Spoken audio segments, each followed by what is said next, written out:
Please be seated.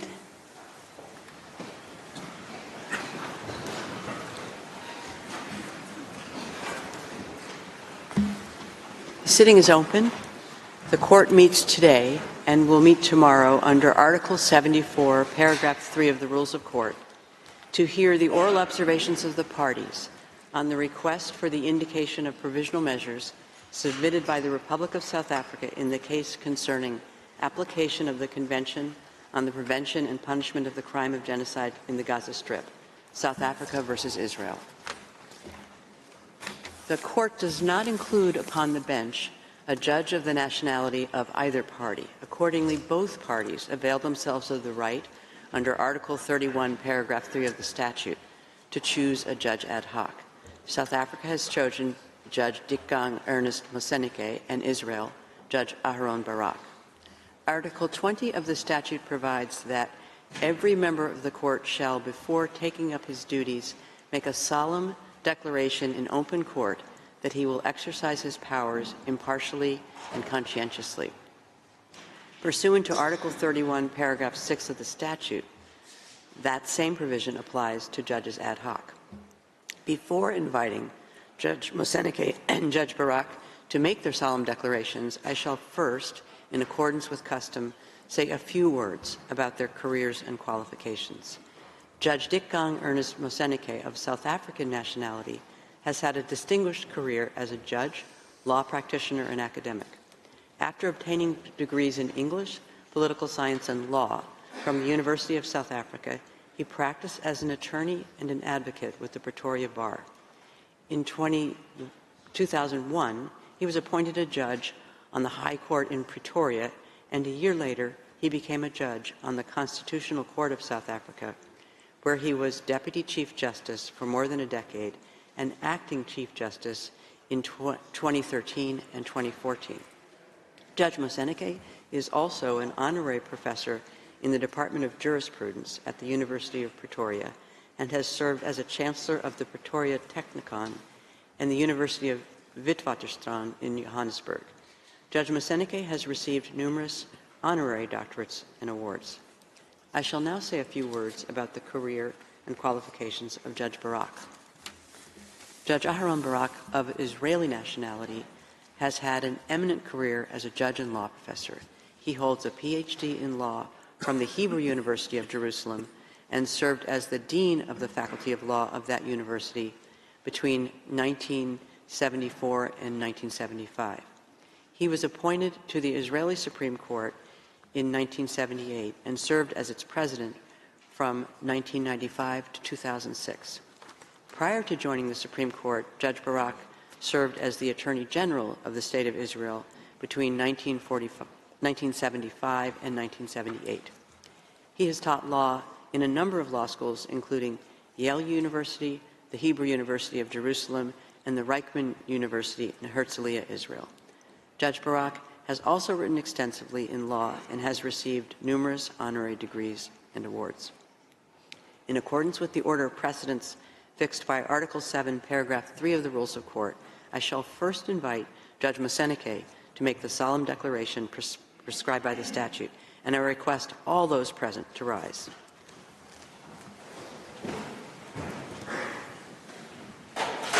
Judge Moseneke, you have the floor.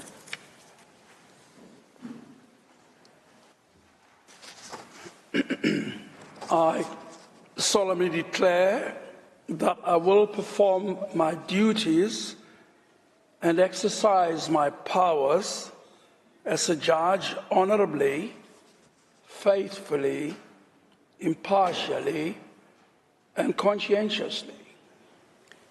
I thank Judge Moseneke, and I now invite Judge Barak to make the solemn declaration prescribed by the statute. Judge Barak, you have the floor. I solemnly declare that I will perform my duties and exercise my powers as judge honorably, faithfully, impartially, and consciously. I thank you, Judge Barak. Please be seated. I take note of the solemn declarations made by Judge Ad hoc Moseneke and Judge Ad hoc Barak, and I declare them duly installed as judges ad hoc in the case concerning application of the Convention on the Prevention and Punishment of the Crime of Genocide in the Gaza Strip, South Africa versus Israel.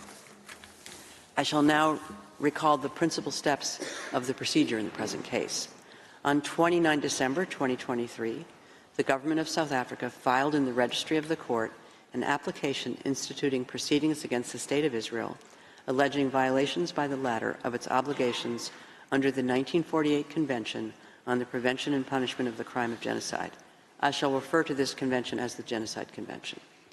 To found the jurisdiction of the court, South Africa invokes Article 36, Paragraph 1 of the Statute of Court and Article 9 of the Genocide Convention. South Africa states that its applications concerns acts threatened, adopted, condoned, taken, and being taken by the government and military of Israel against the Palestinian people, a distinct national, racial, and ethnical group, in the wake of the attacks in Israel on 7 October 2023. South Africa contends that the acts and omissions by Israel of which it complains are genocidal in character because, I quote, they are intended to bring about the destruction of a substantial part of the Palestinian national, racial, and ethnical group, that being the part of the Palestinian group in the Gaza Strip, end of quote. South Africa asserts that the relevant acts are attributable to Israel, which has failed to prevent genocide and is committing genocide, and which has also violated and continues to violate other fundamental obligations under the Genocide Convention. The application contains a request for the indication of provisional measures pursuant to Article 41 of the Statute of Court and Articles 73, 74, and 75 of the Rules of Court. According to South Africa, I quote, provisional measures are necessary in this case to protect against further severe and irreparable harm to the rights of the Palestinian people under the Genocide Convention, which continued to be violated with impunity. South Africa requests that the court indicate provisional measures to protect and preserve those rights, as well as its own rights under the Convention, and to prevent any aggravation or extension of the dispute pending the determination of the merits of the issues raised by the application. End of quote. The registrar will now read out the passage from the request specifying the provisional measures which the government of South Africa is asking the court to indicate. You have the floor, Mr. Registrar. Thank you, Madam President. I quote, 1. The State of Israel shall immediately suspend its military operations in and against Gaza. 2. The State of Israel shall ensure that any military or irregular armed units which may be directed, supported, or influenced by it, as well as any organizations and persons which may be subject to its control, direction, or influence, take no steps in furtherance of the military operation referred to point 1 above. 3. The Republic of South Africa and the State of Israel shall each, in accordance with their obligations under the Convention on the Prevention and Punishment of the Crime of Genocide in relation to the Palestinian people, take all reasonable measures within their power to prevent genocide. 4. The State of Israel shall, in accordance with its obligations under the Convention on the Prevention and Punishment of the Crime of Genocide, in relation to the Palestinian people as a group protected by the Convention on the Prevention and Punishment of the Crime of Genocide, desist from the commission of any and all acts within the scope of Article 2 of the Convention, in particular, A. Killing members of the group, B. Causing serious bodily or mental harm to the members of the group, C. Deliberately inflicting on the group conditions of life calculated to bring about its physical destruction in whole or in part, and D. Imposing measures intended to prevent births within the group. 5. The State of Israel shall, pursuant to point 4c above, in relation to Palestinians, desist from and take all measures within its power, including the rescinding of relevant orders, of restrictions and or of prohibitions to prevent A. The expulsion and forced displacement from their homes, B. The deprivation of B1. Access to adequate food and water, B2. Access to humanitarian assistance, including access to adequate fuel, shelter, clothes, hygiene and sanitation, B3. Medical supplies and assistance, and C. The destruction of Palestinian life in Gaza. 6. The State of Israel shall, in relations to Palestinians, ensure that its military, as well as any irregular armed units or individuals which may be directed, supported or otherwise influenced by it, and any organizations and persons which may be subject to its control, direction or influence, do not commit any acts described in 4 and 5 above, or engage in direct and public incitement to commit genocide, conspiracy to commit genocide, attempt to commit genocide, or complicity in genocide. And insofar as they do engage therein, that steps are taken towards their punishment pursuant to Articles 1, 2, 3, and 4 of the Convention on the Prevention and Punishment of the Crime of Genocide. 7. The State of Israel shall take effective measures to prevent the destruction and ensure the preservation of evidence related to allegations of acts within the scope of Article 2 of the Convention on the Prevention and Punishment of the Crime of Genocide. To that end, the State of Israel shall not act to deny or otherwise to restrict access by fact-finding missions, international mandates and other bodies to Gaza to assist in ensuring the preservation and retention of said evidence. 8. The State of Israel shall submit a report to the Court on all measures taken to give effect to this order within 1 week, as from the date of this order, and thereafter at such regular intervals as the Court shall order, until a final decision on the case is rendered by the Court. 9. The State of Israel shall refrain from any action and shall ensure that no action is taken which might aggravate or extend the dispute before the Court or make it more difficult to resolve. End of quote. I thank the Registrar. Immediately after the application containing the request for the indication of provisional measures was filed, the Deputy Registrar transmitted an original copy thereof to the Government of Israel. He also notified the Secretary General of the United Nations. According to Article 74, Paragraph 1 of the Rules of Court, a request for the indication of provisional measures shall have priority over all other cases. Paragraph 2 of the same article states that the Court shall proceed to a decision on the request as a matter of urgency. This imperative must, however, be balanced with the need to fix a date of oral proceedings in such a way as to afford the parties an opportunity to be represented at the hearings. Consequently, the parties were informed that the date for the opening of the oral proceedings, during which they could present their observations on the request for the indication of provisional measures, had been fixed for Thursday, 11 January 2024 at 10 a.m. I would now like to welcome the delegations of South Africa and Israel, and I note the presence before the Court of the agents and counsel of both parties. This morning, the Court will hear the single round of oral argument of South Africa, which has submitted the request for the indication of provisional measures. It will hear Israel tomorrow morning at 10 a.m.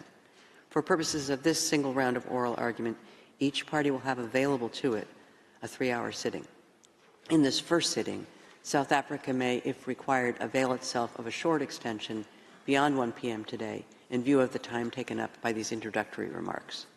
Before I give the floor to the agent of South Africa, I wish to draw the party's attention to Practice Direction 11, which states as follows, I quote, "In oral proceedings on the request for the indication of provisional measures, parties should limit themselves to what is relevant to the criteria for the indication of provisional measures as stipulated in the statute, rules, and jurisprudence of the court. They should not enter into the merits of the case beyond what is strictly necessary for that purpose." End of quote. I now give the floor to the agent of South Africa, His Excellency Mr. Vistumuzi Madonsela. You have the floor, Excellency.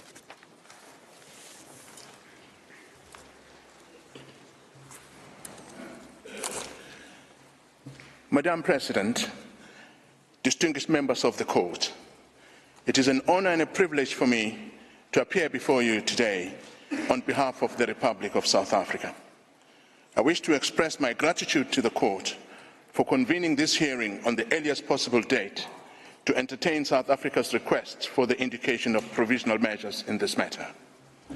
In our application, South Africa has recognized the ongoing Nakba of the Palestinian people through Israel's colonization since 1948, which has systematically and forcibly dispossessed, displaced, and fragmented the Palestinian people, deliberately denying them their internationally recognized inalienable right to self-determination and their internationally recognized right of return as refugees to their towns and villages in what is now the State of Israel. We are also particularly mindful of Israel's institutionalized regime of discriminatory laws, policies and practices designed and maintained to establish domination, subjecting the Palestinian people to apartheid on both sides of the Green Line. Decades-long impunity for widespread and systematic human rights violations has emboldened Israel in its recurrence and intensification of international crimes in Palestine. At the outset, South Africa acknowledges that the genocidal acts and omissions by the State of Israel inevitably form part of a continuum of illegal acts perpetrated against the Palestinian people since 1948. The application places Israel's genocidal acts and omissions within the broader context of Israel's 75-year apartheid, 56-year occupation, and 16-year siege imposed on the Gaza Strip, a siege which itself has been described by the director of UNRWA Affairs in Gaza as a silent killer of people.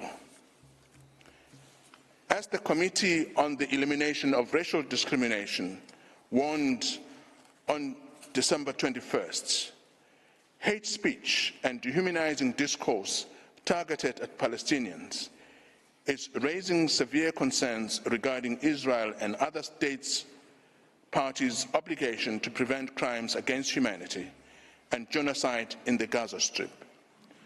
This warning has been followed by a succession of warnings, including by 37 United Nations special rapporteurs, of the failure of the international system to mobilize to prevent genocide in Gaza. Today, we are joined in court by representatives of the Palestinian state, the Palestinians who work in the field of human rights, including residents of Gaza who were in Gaza just a few days ago. They are some of the lucky ones who managed to get out of Gaza. Their future and the future of their fellow Palestinians who are still in Gaza depend on the decision this court will make on this matter. With the leave of the court, I now call upon His Excellency Mr. Ronald Lamola, Minister of Justice of the Republic of South Africa, to make South Africa's substantive opening remarks. I thank the agent of South Africa for his statement, and I now invite the Minister of Justice and Correctional Services for the Republic of South Africa, His Excellency Mr. Ronald Lamola, to take the floor. You have the floor, Excellency. Thank you, Madam President, and distinguished members of the court. It is an honor for me to stand here in front of you on behalf of the Republic of South Africa on this exceptional case. In extending our hands across the miles to the people of Palestine, we do so in full knowledge that we are part of a humanity that is at one. These were the words of our founding president, Nelson Mandela. This is the spirit in which South Africa acceded to the Convention on the Prevention and Punishment of Crime of Genocide in 1998. This is the spirit in which we approach this court as a contracting party to the Convention. This is a commitment we owe to the people of Palestine and Israelis alike. As previously mentioned, the violence and the destruction in Palestine and Israel did not begin on the 7th of October 2023. The Palestinians have experienced systematic oppression and violence for the last 76 years. On 6 October 2023, and every day since October the 7th, 2023.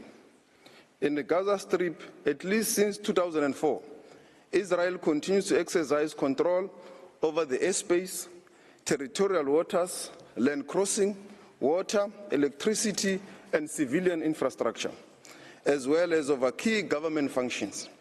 Entry and exit by air and sea to Gaza is strictly prohibited, with Israel operating the only two crossing points. Given that continuing effective control by Israel and over the territory of Gaza, Israel is still considered by the international community to be under belligerent occupation by Israel. South Africa unequivocally condemned the targeting of civilians by Hamas and other Palestinian armed groups and the taking of hostages on the 7th of October 2023, and has again expressly recorded this condemnation, mostly recently in its note verbal to Israel on the 21st of December 2023. That said, no armed attack on a state territory, no matter how serious, even an attack involving atrocity crimes, can provide any justification for or defense to breaches to the Convention, whether as a matter of law or morality. Israel's response to the 7th of October 2023 attack has crossed this line and give rise to the breaches of the Convention. Faced with such evidence and our duty to do what we can do to prevent genocide, as contained in Article 1 of the Convention, the South African government initiated this case. South Africa welcomes the fact that Israel has engaged with the case in order to have the matter resolved by the court, after careful and objective consideration of the facts and submission put before it, as the parties to the Convention have intended. This hearing is concerned with South Africa's request to the court for the indication of provisional measures and will necessarily have a narrow and particular focus. I invoke the words of Martin Luther King when he said, "The arch of the moral of the universe is long, always bending towards justice." South Africa's case will be presented by a team of 6 legal counsels, comprising of Dr. Adila Hasim, Mr. Tembeka Nzukaitobi, Professor John Dugat, Ms. Blim Leckrone, Mr. Max du Preez, and Professor Vagan Low. Dr. Adila Hasim, Senior Counsel, will provide an overview of the risk of genocidal acts in the perpetual vulnerability to acts of genocide. Mr. Tembeka Nzukaitobi, Senior Counsel, will examine Israel's alleged genocidal intent. Professor John Dugat, Senior Counsel, will focus on the prima facie jurisdiction. Professor Max du Preez, Senior Counsel, will discuss the various rights currently under threat. Blinny Crowell, King's Counsel, will present the argument of agency and potential irreparable harm. And Professor Vagan Low, King's Counsel, will speak on the provisional measures. I now request, Madam President, the court to call on Dr. Hasim. I thank you. His Excellency, Mr. Lamola, and I now invite Ms. Adila Hassim to address the court. You have the floor, madam.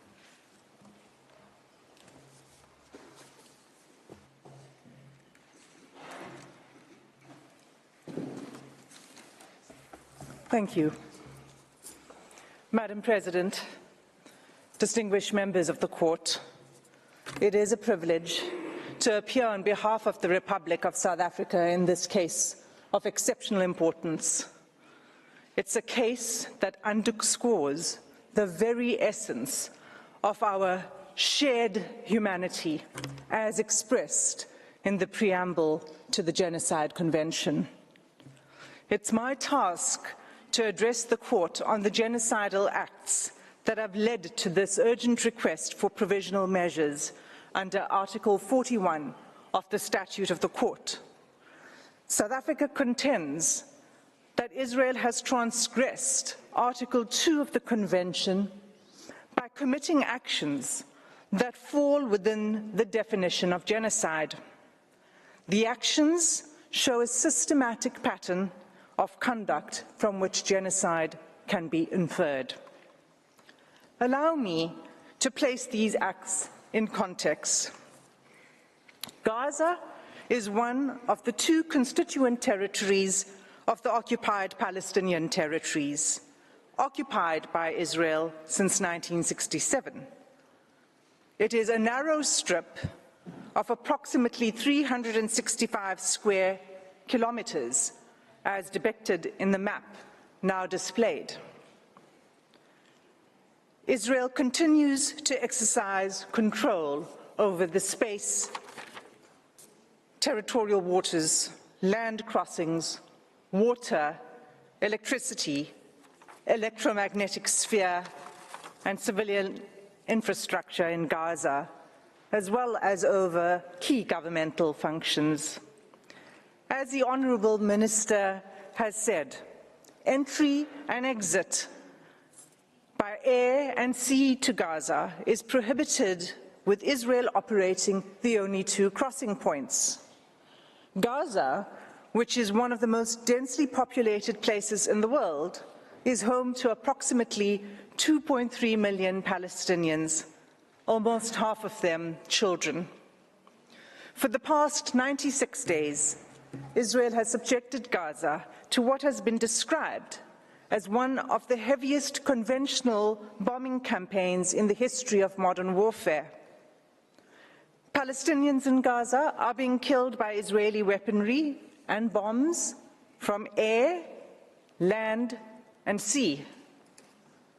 They are also at immediate risk of death by starvation, dehydration, and disease as a result of the ongoing siege by Israel, the destruction of Palestinian towns, the insufficient aid being allowed through to the Palestinian population, and the impossibility of distributing this limited aid while bombs fall.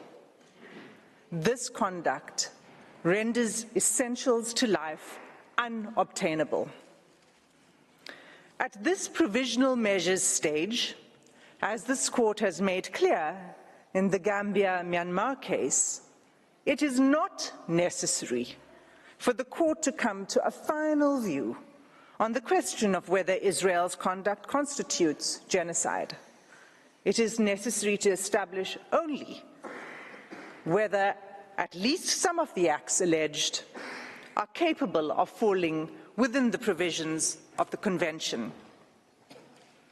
On analyzing the specific and ongoing genocidal acts complained of, it is clear that at least some, if not all of these acts, fall within the Convention's provisions.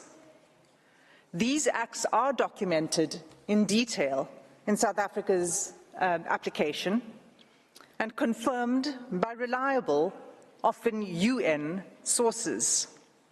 It's thus unnecessary and impossible for me to recount all of them.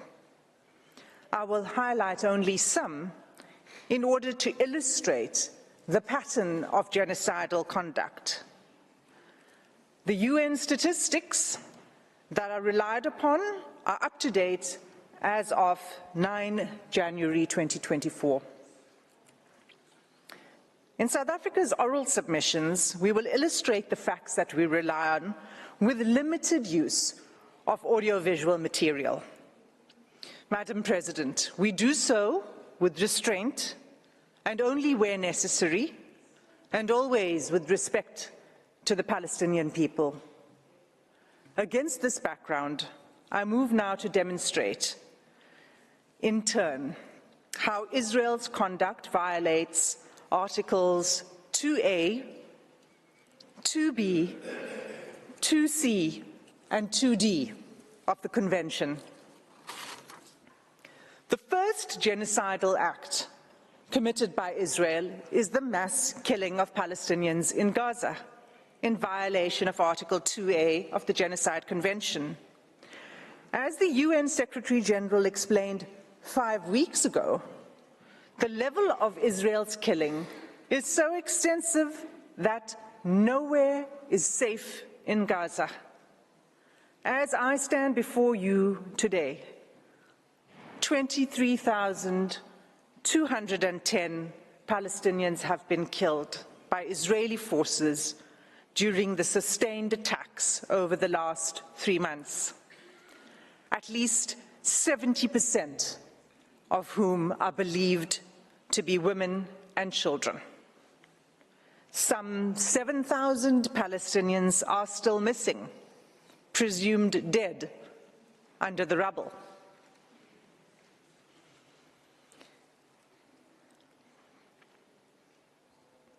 Palestinians in Gaza are subjected to relentless bombing wherever they go.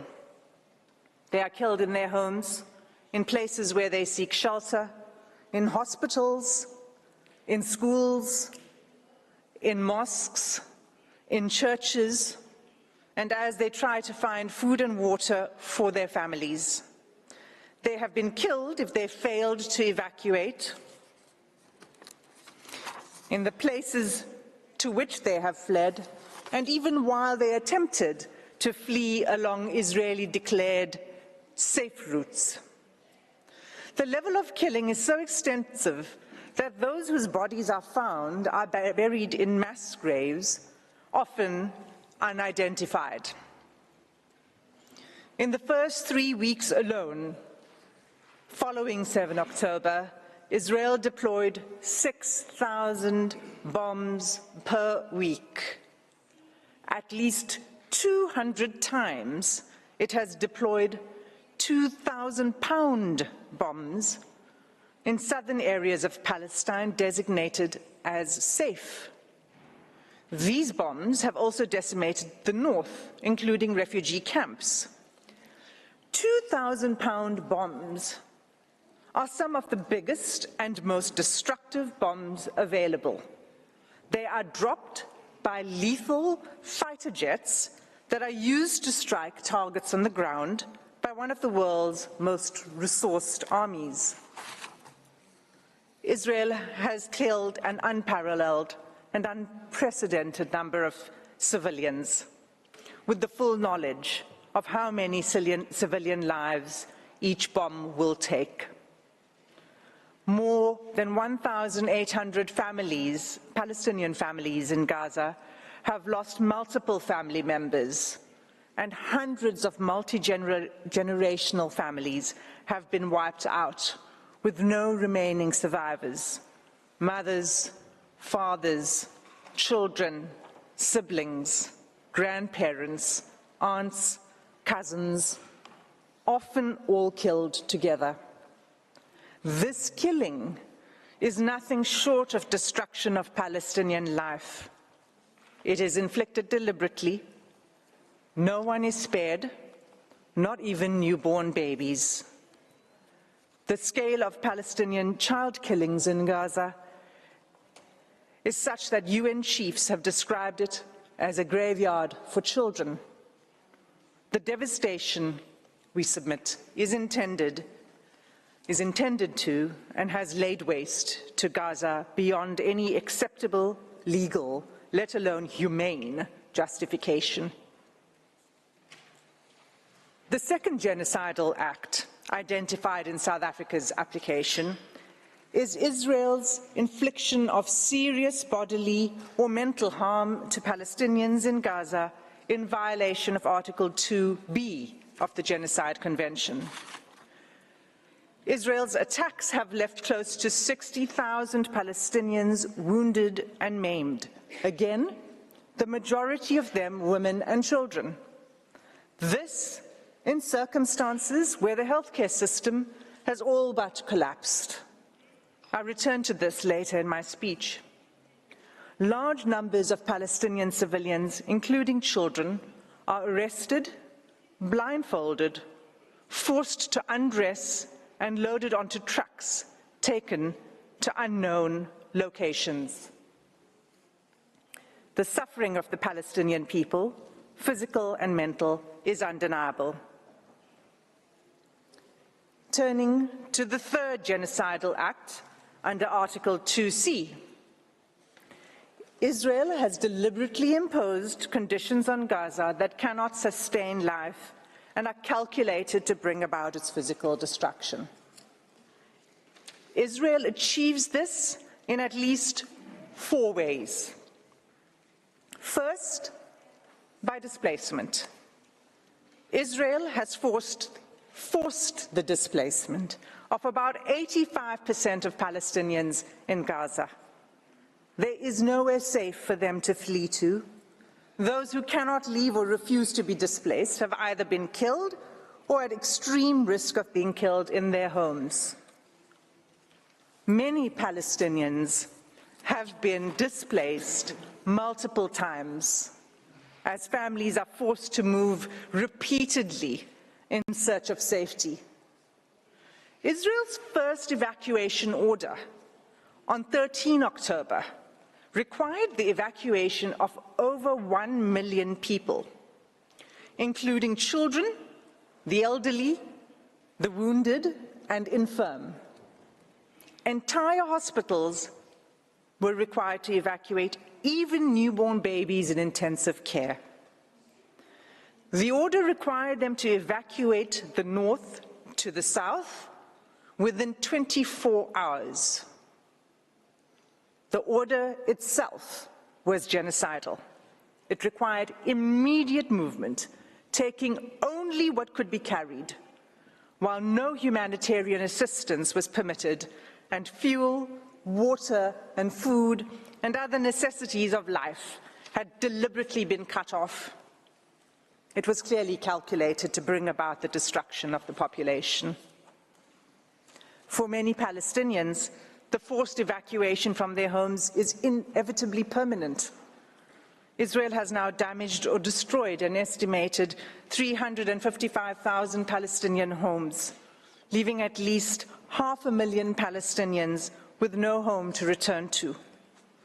The Special Rapporteur on the Human Rights of Internally Displaced Persons explains that houses and infrastructure, quote, have been razed to the ground, frustrating any realistic prospects for displaced Gazans to return home, repeating a long history of mass forced displacement of Palestinians by Israel. There is no indication at all that Israel accepts responsibility for rebuilding what it has destroyed. Instead, the destruction is celebrated by the Israeli army. Soldiers film themselves joyfully detonating entire apartment blocks and town squares, erecting the Israeli flag over the wreckage, seeking to re-establish Israeli settlements on the rubble of Palestinian homes, and thus extinguishing the very basis of Palestinian life in Gaza. Second, together with the forced displacement, Israel's conduct has been deliberately calculated to cause widespread hunger, dehydration, and starvation. Israel's campaign has pushed Gazans to the brink of famine. An unprecedented 93% of the population in Gaza is facing crisis levels of hunger. Of all the people in the world currently suffering catastrophic hunger, more than 80% are in Gaza. The situation is such that the experts are now predicting that more Palestinians in Gaza may die from starvation and disease than airstrikes. And yet Israel continues to impede the effective delivery of humanitarian assistance to Palestinians, not only refusing to allow sufficient aid in, but removing the ability to distribute it through constant bombardment and obstruction. Just 3 days ago, on 8 January, a planned mission by UN agencies to deliver urgent medical supplies and vital fuel to a hospital and medical supply center was denied by Israeli authorities. This marked the 5th denial of a mission to the center since 26 December, leaving 5 hospitals in northern Gaza without access to life-saving medical supplies and equipment. Aid trucks that are allowed in are seized upon by the hungry. What is provided is simply not enough.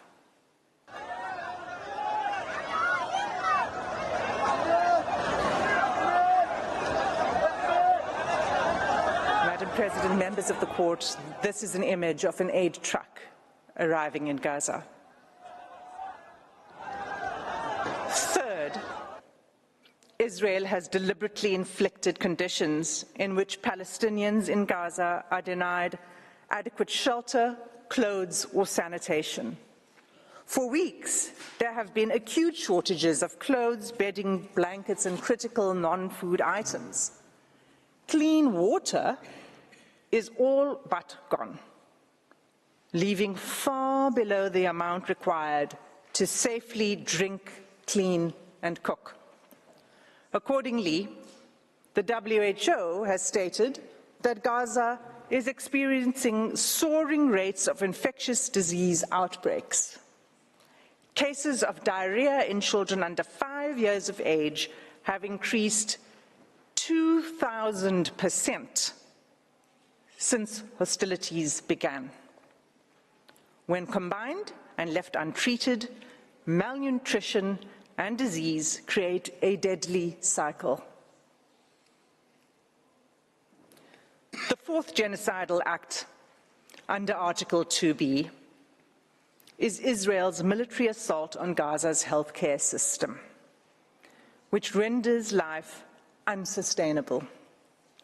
Even by 7 December, the UN Special Rapporteur on the right to health noted that the healthcare of infrastructure in the Gaza Strip has been completely obliterated.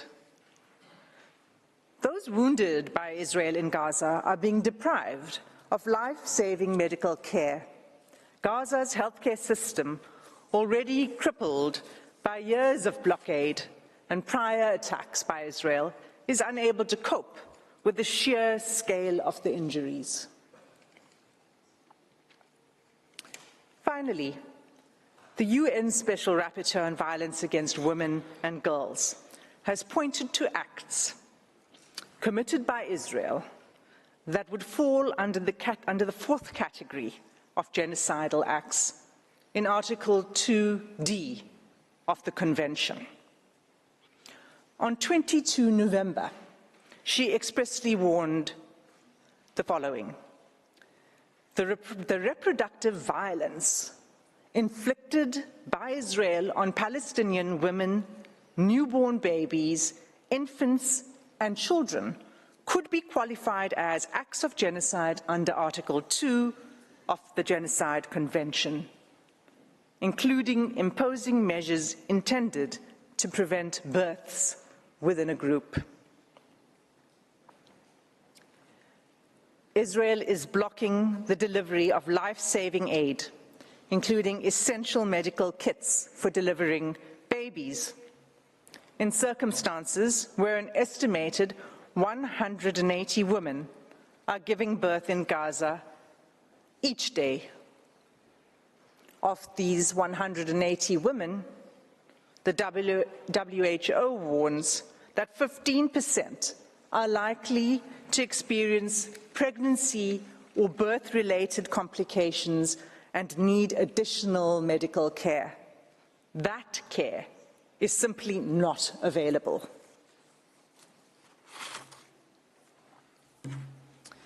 In sum, Madam President, all of these acts, individually and collectively, form a calculated pattern of conduct by Israel, indicating a genocidal intent.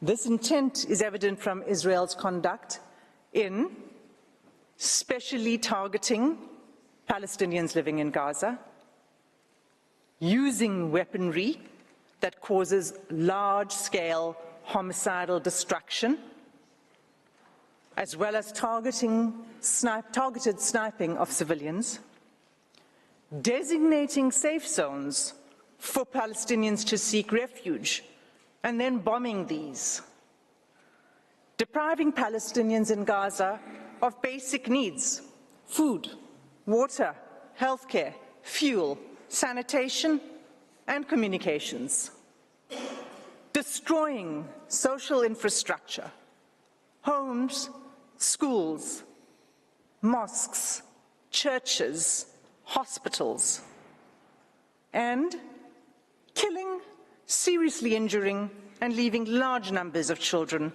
orphaned. Genocides are never declared in advance, but this court has the benefit of the past 13 weeks of evidence that shows incontrovertibly a pattern of conduct and related intention that justifies a plausible claim of genocidal acts. In the Gambia-Myanmar case, this court did not hesitate to impose provisional measures in relation to allegations that Myanmar was committing genocidal acts against the Rohingya within the Rakhine state. The facts before the court today are sadly even more stark, and like the Gambia-Myanmar case, deserve and demand this court's intervention. Every day, there is mounting irreparable loss of life, property, dignity, and humanity for the Palestinian people. Our news feeds show graphic images of suffering that has become unbearable to watch. Nothing will stop the suffering except an order from this court. Without an indication of provisional measures, the atrocities will continue, with the Israeli Defense Force indicating that it intends pursuing this course of action for at least a year. In the words of the UN Under-Secretary General on 5 January 2024, I quote, "You think getting aid into Gaza is easy? Think again. 3 layers of inspections before trucks can even enter. Confusion and long queues. A growing list of rejected items. A crossing point meant for pedestrians, not trucks. Another crossing point where trucks have been blocked by desperate, hungry communities. A destroyed commercial sector. Constant bombardments, poor communications, damaged roads, convoys shot at, delays at checkpoints, a traumatized and exhausted population crammed into a smaller and smaller sliver of land, shelters which have long exceeded their full capacity, aid workers themselves displaced, killed. This is an impossible situation for the people of Gaza and for those trying to help them. The fighting must stop." Close quote. Madam President, members of the court, that concludes my section on the genocidal conduct of Israel. I thank you for your patient attention, and I ask that you call Advocate Mukatobi to the podium to address the court on genocidal intent. I thank Ms. Hassim, and I now invite Mr. Tembeke Mukatobi to address the court. You have the floor, sir.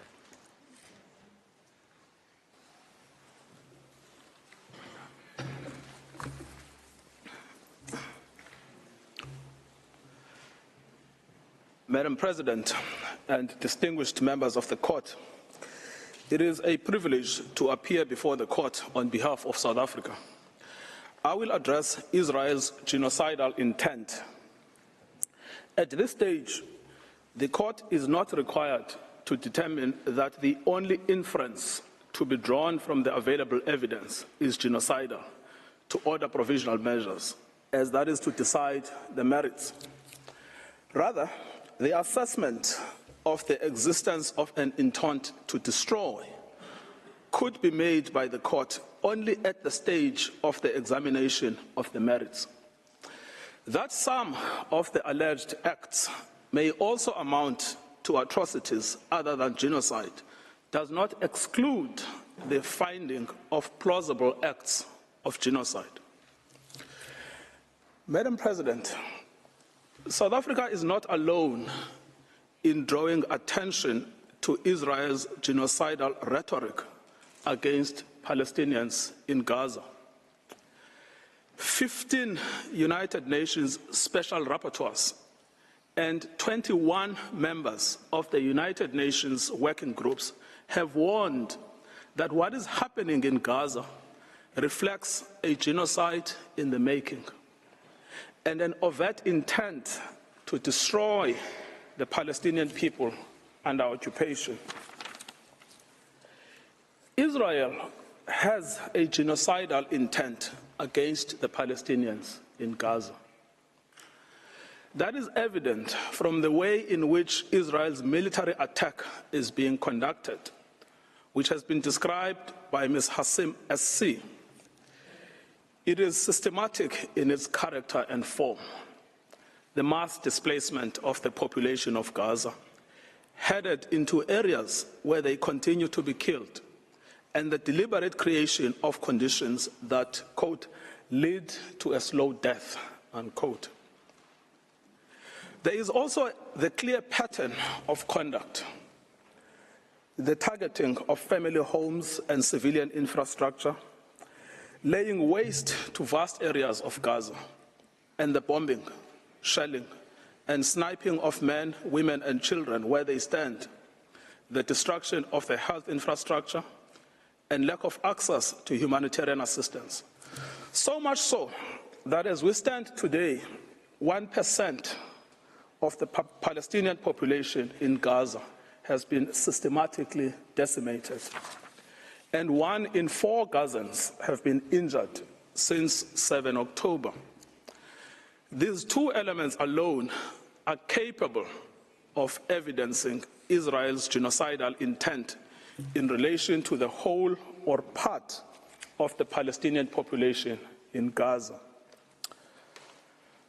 However, third, there is an extraordinary feature in this case, that Israel's political leaders, military commanders, and persons holding official positions have systematically and in explicit terms declared their genocidal intent. And these statements are then repeated by soldiers on the ground in Gaza as they engage in the destruction of Palestinians and the physical infrastructure of Gaza. We show this third element next. Israel's special genocidal intent is rooted in the belief that, in fact, the enemy is not just the military wing of Hamas, or indeed Hamas generally, but is embedded in the fabric of Palestinian life in Gaza. On 7 October, in a televised address, Israeli Prime Minister Benjamin Netanyahu declared war on Gaza, and I quote, "Israel had started clearing out the communities that have been infiltrated by terrorists." And he warned of an unprecedented price to be paid by the enemy. There are more than 2.3 million Palestinians in Gaza. Israel is the occupying power in control of Gaza. It controls entry, exit, and the internal movements of inside Gaza. And qua Prime Minister, Mr. Netanyahu exercises overall command over the Israeli Defense Force and, in turn, the Palestinians in Gaza. Prime Minister Netanyahu, in his address to the Israeli forces on 28 October 2023, preparing for the invasion of Gaza, urged the soldiers to remember what Amalek has done to you. This refers to the biblical command by God to Saul for the retaliatory destruction of an entire group of people known as the Amalekites. Put to death men and women, children and infants, cattle and sheep, camels and donkeys. The genocidal invocation to Amalek was anything but idle. It was repeated by Mr. Netanyahu in a letter to the Israeli Armed Forces on 3 November 2023. Madam President, let the Prime Minister's words speak for themselves.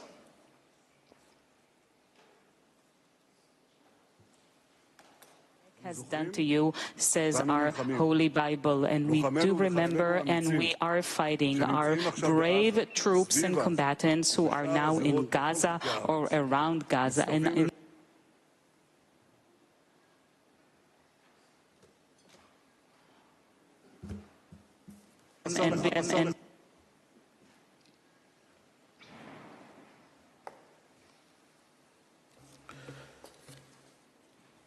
the Deputy Speaker of the Knesset, Israel's parliament, has called for the erasure of the Gaza Strip from the face of the earth.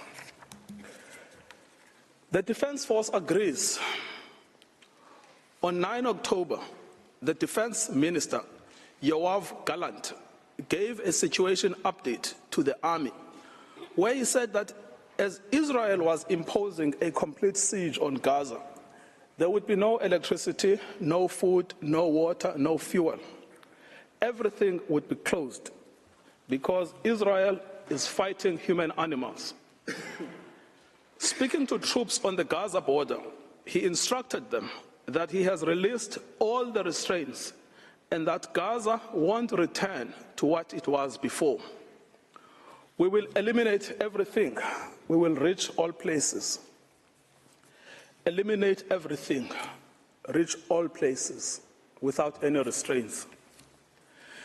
The theme of destruction of human animals was reiterated by an Israeli army coordinator of government activities in the territories on 9 October 2023, who, in an address to Hamas and the residents of Gaza, stated that Hamas has become ISIS and that the citizens of Gaza are celebrating instead of being horrified. He concluded that human animals are dealt with accordingly. Israel has imposed a total blockade on Gaza. No electricity, no water, just damage. You wanted hell, you will get hell. The language of systematic dehumanization is evident here. Human animals. Both Hamas and civilians are condemned. Within the Israeli cabinet, this is also a widely held view. The Minister of Energy and Infrastructure, Israel Katz, called for the denial of water and fuel, as this is what will happen to a people of children killers and slaughterers. This admits of no ambiguity. It means to create conditions of death of the Palestinian people in Gaza. To die a slow death because of starvation and dehydration, or to die quickly because of a bomb attack or snipers, but to die nevertheless. In fact, Heritage Minister Amichai Eliyahu said that Israel must find ways for Gazans that are more painful than death. It is no answer to say that neither are in command of the army. They are ministers in the Israeli government. They vote in the Knesset and are in a position to shape state policy.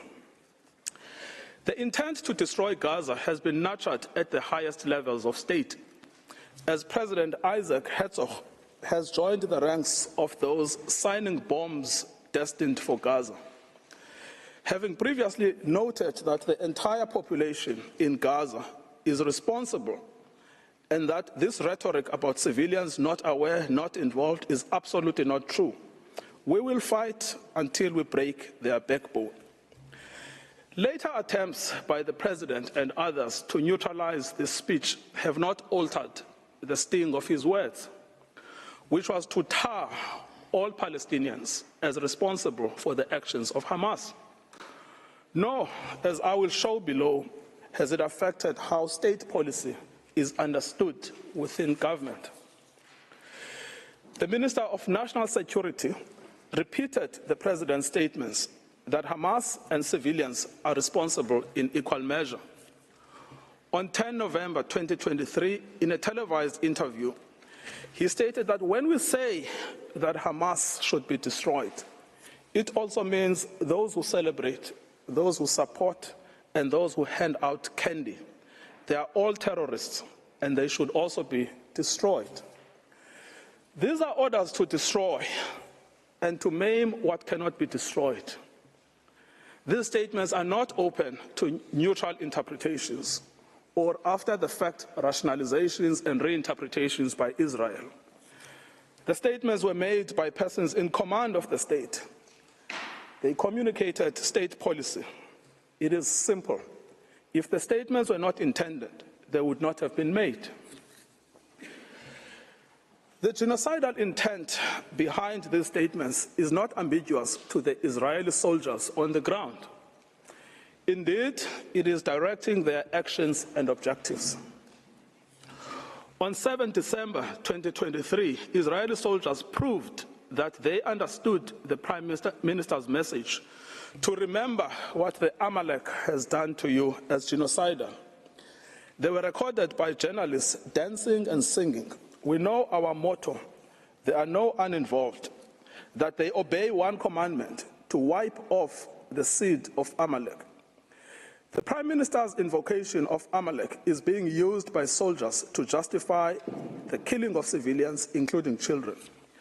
These are the soldiers repeating the inciting words of their Prime Minister.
Israeli soldiers in Gaza were filmed dancing, chanting, and singing in November. May their village burn, may Gaza be erased. There is now a trend among the soldiers to film themselves committing atrocities against civilians in Gaza in a form of snuff video. One recorded himself detonating over 50 houses in Shujaiya. Other soldiers were recorded singing, "We will destroy all of Khan Yunis and this house. We will blow it up for you and for everything you do for us." These are the soldiers putting into effect their command.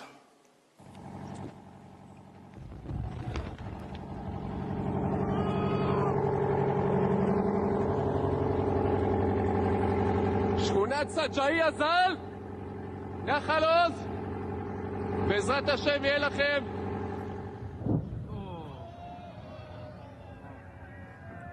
Video 728 אומרת לצאת לאי השלום. מדהים. 30 בתים, גדוד 749.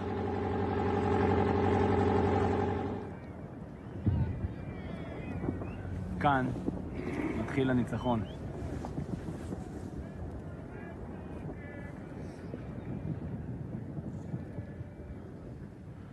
עם ישראל חי.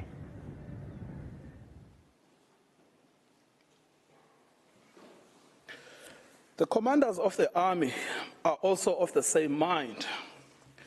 Israeli army commander Yair Ben David has stated that the army had done in Beit Hanon and did there as Shimon and Levi did in Nablus, and that the entire Gaza should resemble Beit Hanon.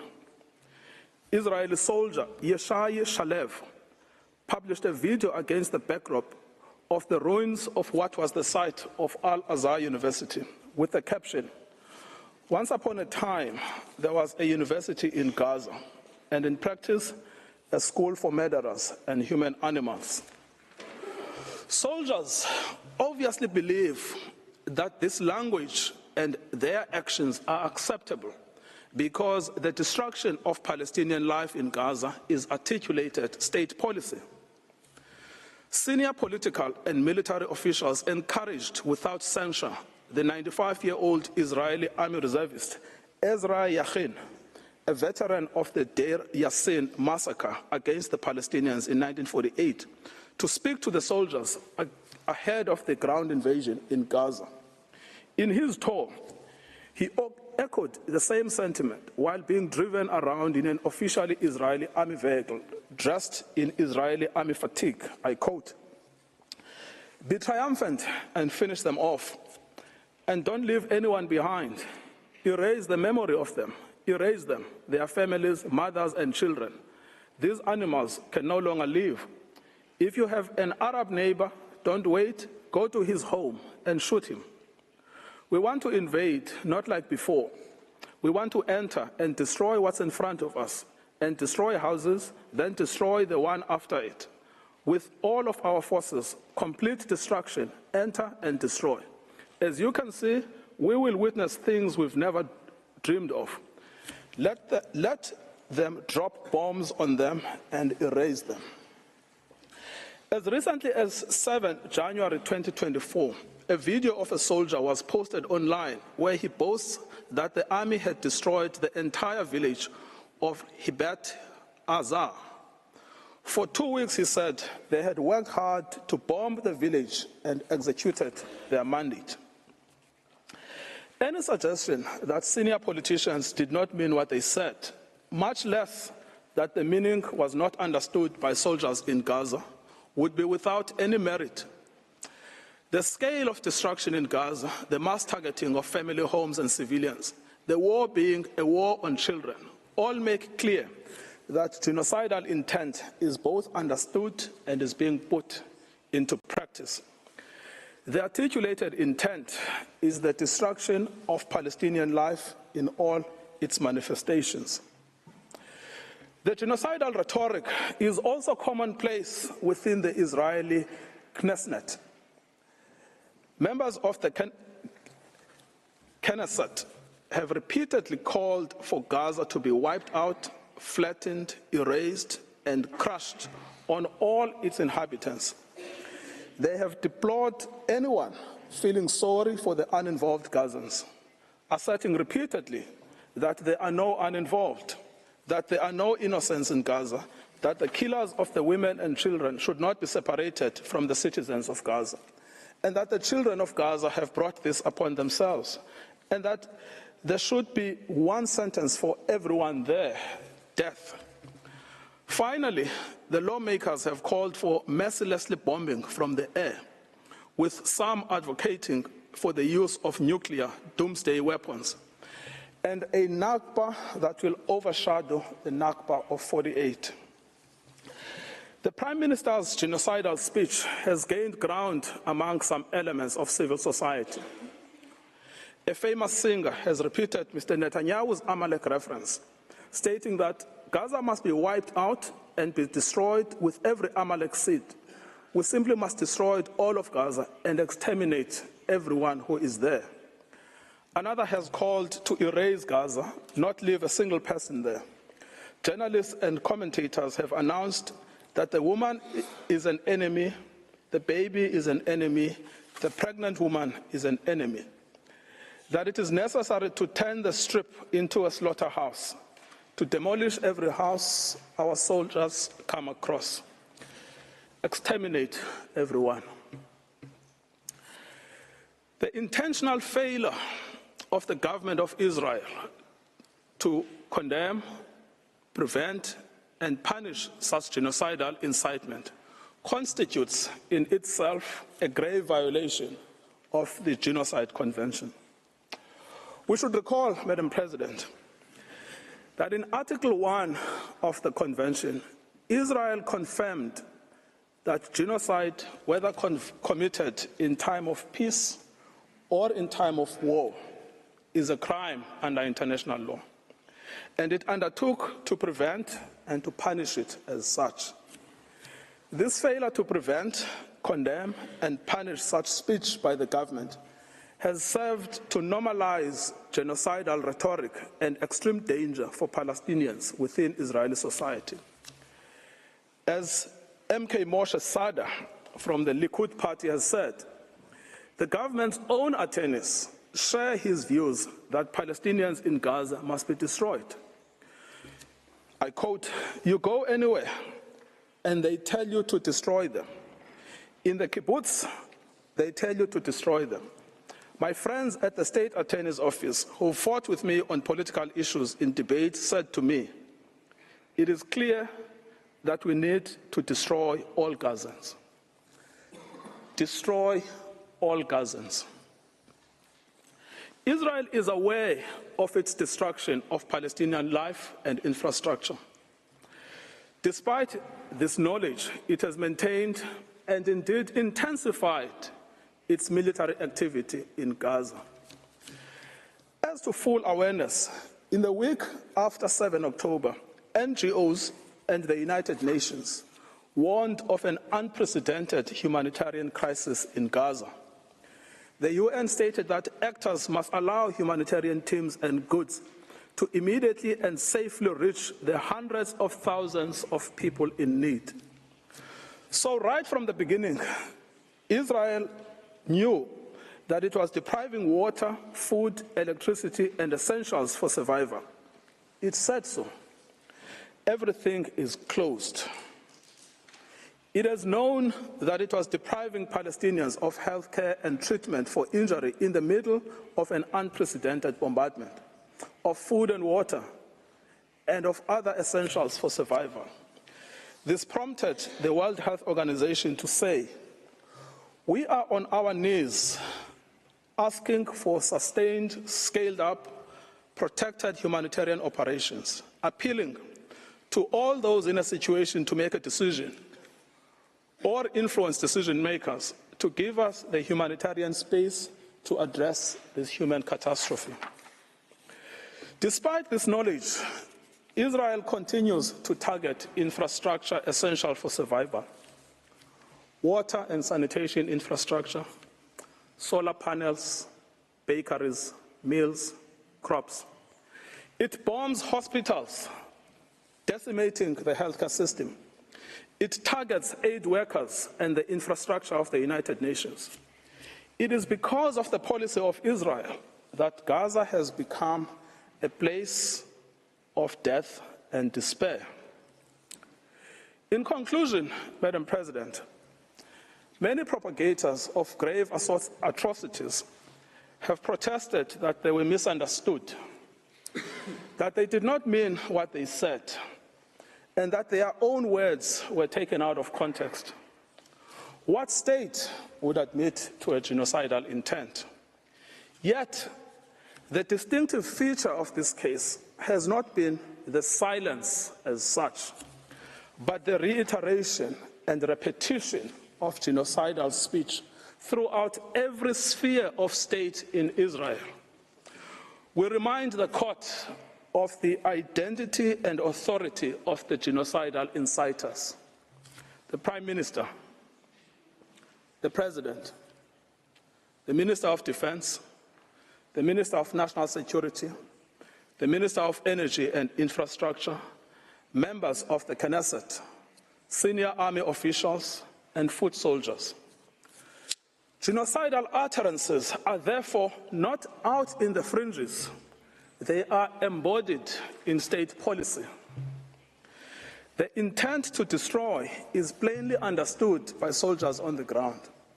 It is also fully understood by some within the Israeli society, with the government facing criticism for allowing in any aid to Gaza on the basis that it is recanting on its promise to starve Palestinians. Any suggestion that Israeli officials did not mean what they said or were not fully understood by soldiers and civilians alike to mean what they said should be rejected by this court. The evidence of genocidal intent is not only chilling, it is also overwhelming and incontrovertible. Madam President, it is now my honor to request you to call Mr. John Dugard on the subject of jurisdiction. I thank Mr. Ngukai Toby, and I now invite Professor John Dugard to take the floor. You have the floor, Professor.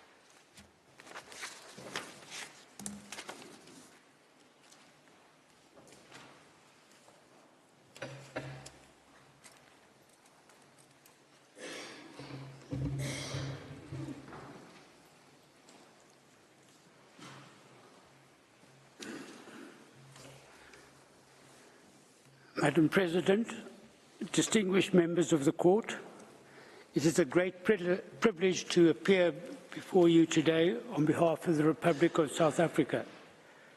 In my speech, I will address the question of jurisdiction.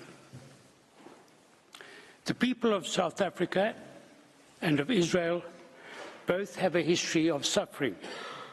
Both states have become parties to the Genocide Convention in the determination to end suffering. In this spirit, neither has attached a reservation to Article 9 of the Convention on the Prevention and Punishment of the Crime of Genocide. It is in terms of this convention dedicated to saving humanity that South Africa brings this dispute before the court. The prohibition on genocide is a peremptory norm. Obligations under the Genocide Convention are erga omnes, obligations owed to the international community as a whole. States parties to this convention are obliged not only to desist from genocidal acts, but also to prevent them. That the obligation of state parties to prevent acts of genocide is the foundation of the convention is clear from its placement in Article 1 of the Convention. Article 9 of the Genocide Convention makes it clear that state parties are guardians of the Genocide Convention. Unlike other treaties designed to protect human rights, it does not oblige states to pursue negotiations as a prelude to approaching this court. It does not treat the ending of genocidal acts as a bilateral affair between states. Instead, it envisages a situation in which a state, acting on behalf of the international community as a whole, seizes the jurisdiction of the court as a matter of urgency to prevent genocide. South Africa has a long history of close relations with Israel. For this reason, it did not bring the dispute immediately to the attention of the court. It watched with horror as Israel responded to the terrible atrocities committed against its people on 7 October, with an attack on Gaza that resulted in the indiscriminate killing of innocent Palestinian civilians, most of whom were women and children. The South African government repeatedly voiced its concerns in the Security Council and in public statements that Israel's actions had become genocidal. On 10 November, in a formal diplomatic démarche, it informed Israel that while it condemned the actions of Hamas, it wanted the International Criminal Court to investigate the leadership of Israel for international crimes, including genocide. As the court will know, the definition of genocide in the Rome Statute repeats that of the Genocide Convention. On 17 October, South Africa referred Israel's commission of the crime of genocide to the International Criminal Court for, quote, vigorous investigation, unquote. In announcing this decision, President Ramaphosa publicly expressed his abhorrence for what is happening right now in Gaza, which is now turned into a concentration camp where genocide is taking place.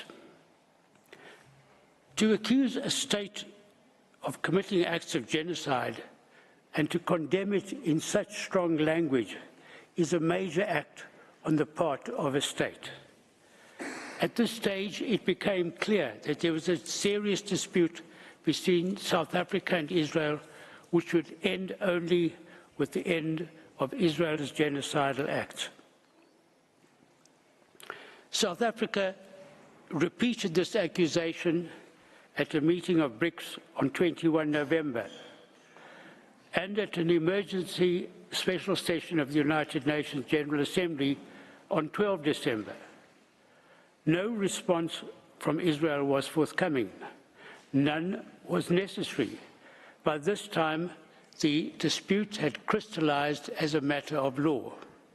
This was confirmed by Israel's official and unequivocal denial on 6 December that it was committing genocide in Gaza. However, as a matter of courtesy, before filing the present application, on 21 December, South Africa sent a note verbal to the Embassy of Israel to reiterate its view that Israel's acts of genocide in Gaza amounted to genocide, that it, as a state party to the Genocide Convention, was under an obligation to prevent genocide from being committed.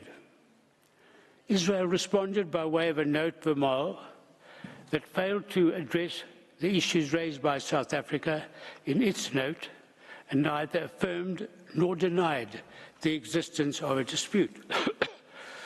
This was emailed later on the 27th of December. This note was received by the relevant South African team on the 29th of December after the present application was filed. On 4 January, South Africa replied to this note verbal, highlighting Israel's failure to prevent any response to the matters raised by South Africa over the previous months, as reiterated in its note verbal. South Africa made it clear that given Israel's ongoing conduct against Palestinians in Gaza, the dispute referred to in its note verbal of 21 December remained unresolved and was plainly not capable of resolution by way of a bilateral meeting. Nevertheless, South Africa proposed a meeting on 5 January, again out of courtesy. Israel responded to this note verbal by proposing that we reconnect to coordinate a meeting at the earliest opportunity after the close of hearings in the present case. To this, South Africa understandably replied that such a meeting would serve no purpose. Madam President, these notes verbal are all to be found in the judge's folder. The existence of a dispute is a matter to be determined by an objective determination of the facts, as they existed at the time of the filing of the application. At this time, South Africa had already accused Israel in the Security Council, the General Assembly, and other public fora of engaging in genocidal acts. It had conducted a diplomatic démarche on Israel, warning it that it viewed its conduct as genocidal. It had requested the International Criminal Court to vigorously investigate crimes under the Genocide Convention committed by Israel in the Gaza Strip, and it accused Israel inter alia of the deliberate targeting of civilians, intentionally causing starvation and impeding relief supplies. It had accused Israel leaders of expressing, quote, the intent of committing genocide. Israel had flatly denied South Africa's accusations. Despite these harsh accusations, Israel has persisted in its genocidal acts against the population of Gaza. What more evidence could be required to establish a dispute? It is precisely because of a situation of this kind, affecting the international community as a whole, that Article 9 of the Genocide Convention does not require negotiations as a precondition to seizing the jurisdiction of the court. Certainly, a respondent state cannot prevent a referral to the court by claiming that there is no dispute and that it wants discussions on this matter when the existence of the dispute is clear. For a state to insist on a time frame for negotiations would simply be a license to commit genocide and would run counter to the object and purpose of the Genocide Convention. Madam President, the question of the crystallization of a dispute has been addressed by this court in preliminary objections at the merits stage where the burden of proof is higher. Although the court has generally adopted a flexible approach to the subject, it has laid down a number of tests for the existence of a dispute. First, it must be shown that the claim of one party is positively opposed by the other. Second, the date for determining the existence of the dispute is the date of the application, but subsequent conduct may be considered. 3, whether the dispute exists must be determined by an objective determination of the facts. And 4, a dispute exists when it is demonstrated on the basis of the evidence that the respondent was aware or could not have been unaware that its views were positively opposed. When these propositions are applied to the facts of this case, it is incontrovertible that a dispute exists between South Africa and Israel. South Africa strongly believes that what Israel is doing in Gaza amounts to genocide. Israel denies this and claims that such an accusation is legally and factually wrong and, moreover, is obscene. So an objective determination of the facts shows that a dispute existed on the date of the submission of South Africa's application, and this has been confirmed by Israel's subsequent statements and by its continuing conduct in Gaza. Moreover, Israel must have been aware from South Africa's public statements, the démarche, and the referral of the matter to the International Criminal Court of Israel's genocidal acts that a dispute existed between the two states. Madam President, the Court has indicated that in an application for provisional measures, it is sufficient to show that there is a prima facie basis for jurisdiction. It is submitted that South Africa has convincingly established the existence of a dispute between it and Israel over the fulfillment of the latter's obligations under the Genocide Convention. Finally, it is submitted that regard should be had to the special considerations that apply to the existence of a dispute under Article 9 of the Genocide Convention between a state that brings an application in furtherance of its obligation to prevent genocide and a state accused of committing genocide. This concludes my speech. Madam President, I thank you, the members of the court, for your attention.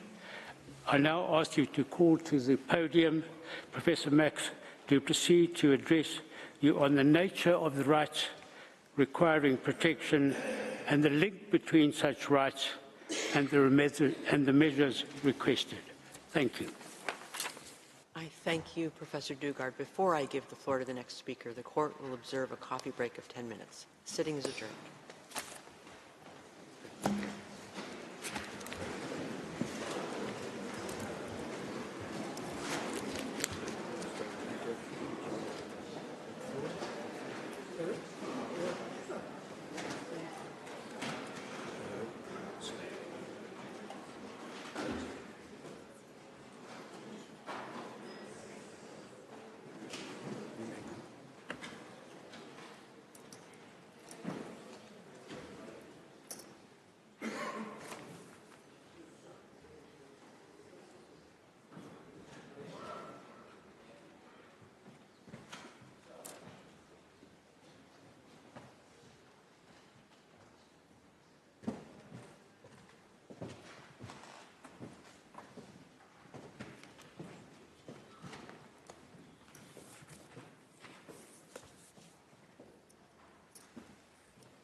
Please be seated.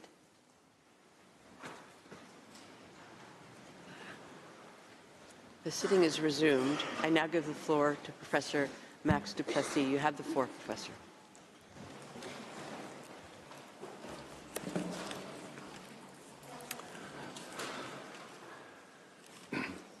Madam President, distinguished members of the Court, it is a privilege to appear before you. It's truly my honor to represent South Africa in these proceedings. I will be focusing on the nature of the rights that South Africa seeks to preserve through its application and the link between such rights and the measures requested. As well established in the Court's jurisprudence, and most recently in this Court's decision in the Gambia case, for the Court to exercise its power to indicate provisional measures, the rights claimed by South Africa on the merits, and for which it is seeking protection, must be at least plausible. This threshold does not require the Court to determine definitively whether the rights which South Africa wishes to see protected exist. Rather, the rights asserted must merely be grounded in a possible interpretation of the Convention, and the Court must be concerned to preserve by such measures the rights which may subsequently be adjudged by it to belong to either party.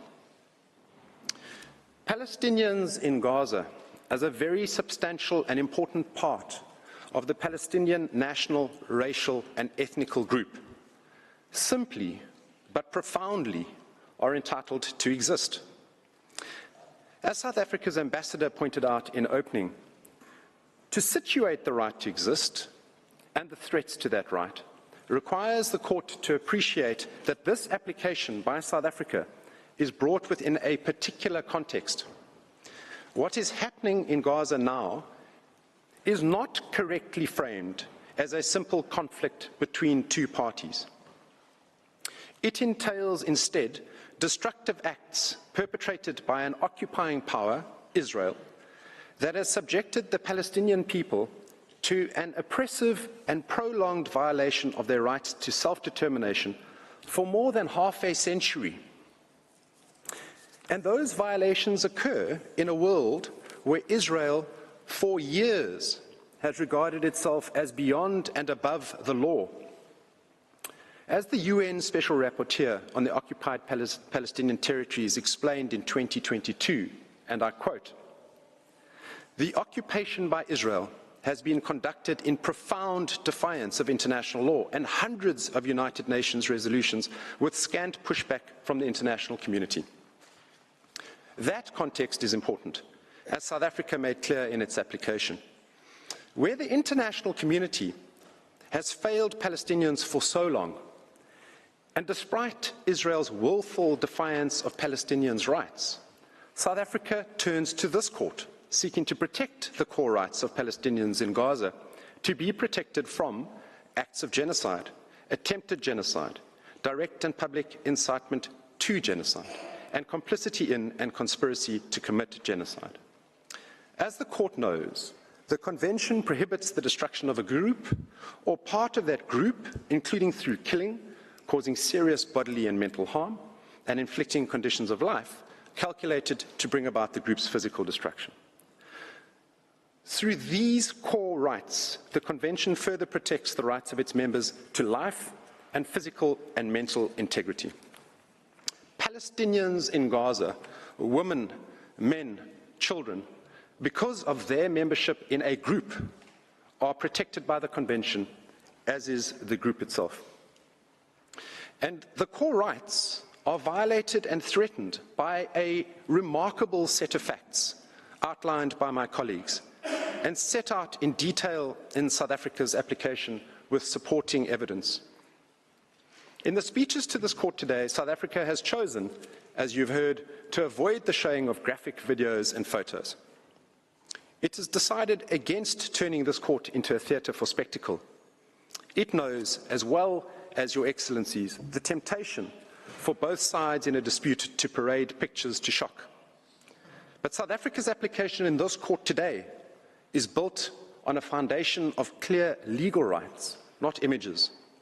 The detailed material before the Court is marshalled to show a case for provisional measures based firmly on this court's prior decisions, and South Africa advances its case on the basis that Palestinians' rights are equally as worthy of protection on the unprecedented evidence before you as those of the victim groups that this honourable court has previously protected by its issuance of provisional measures in the past. The material confirms the rights in issue and their violation, that Israel has committed and is committing acts capable of being characterized as genocidal. You have heard from Ms. Hassim about direct extermination of thousands of people and children of the Palestinian population in Gaza since 7 October last year. And South Africa and the world together stand witness to the forced evacuation of over 85% of the population of Gaza from their homes, and the herding of them into ever smaller areas without adequate shelter or medical care to be attacked, killed and harmed. So, the rights are immediately and urgently in need of protection because of the ongoing denial by Israel of the conditions necessary for life. It is difficult, with respect, to think of a clearer or more abundantly urgent case. Arif Hussain, the chief economist at the United Nations World Food Programme, chillingly warned a week ago, on the 3rd of January, and I quote, "I've been doing this," he said, "for the past 2 decades, and I've been to all kinds of conflicts and all kinds of crises. And for me, the situation in Gaza, is unprecedented because of, 1, the magnitude, the scale, the entire population of a particular place. 2nd, the severity. And 3rd, the speed at which this is happening, at which this has unfolded, is unprecedented." He concluded, "In my life, I've never seen anything like this in terms of severity, in terms of scale, and then in terms of speed." Madam President, esteemed judges, the core rights on the evidence provided by South Africa in its application are demonstrably being violated. Multiple further statements by UN bodies and experts, as well as various expert human rights organizations and institutions and states, all of which is set out in South Africa's application, confirm as much. They collectively have considered the acts committed by Israel to be genocidal, or at the very least warned that the Palestinian people are at risk of genocide. Since the application was initiated, further states, 13 to date, including the Arab League and the Organization of Islamic Cooperation, representing 57 states, as well as other experts, have expressed their support for the case, thereby underlining the plausibility of South Africa's claim for provisional measures. For the purposes of the indication of provisional measures, the rights asserted by South Africa under the Genocide Convention and their protection corresponds with the very object and purpose of the Convention. Based on the materials before the court, the acts by Israel complained of are capable of being characterized as at least plausibly genocidal. As Mr. Nkonkatobi has explicated, the evidence of the specific genocidal intent is clear from the statements by Israeli government officials and soldiers towards Palestinians in Gaza, and which may be characterized as at the very least plausibly genocidal. This at least plausible genocidal intent can also be deduced from the pattern of conduct against Palestinians in Gaza.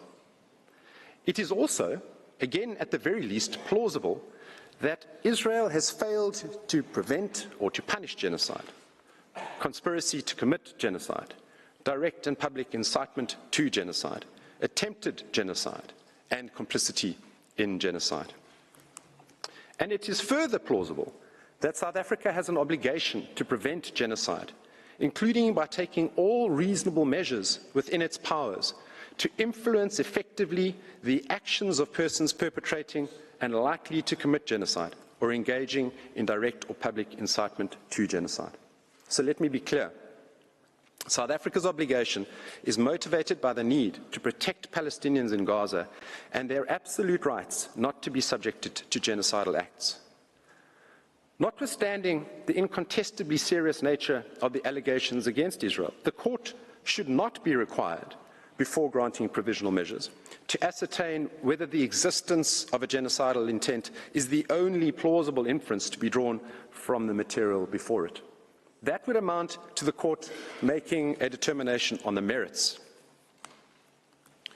Moreover, South Africa has stressed that any motive or effort by Israel to destroy Hamas does not preclude genocidal intent by Israel towards the whole or part of the Palestinian people in Gaza.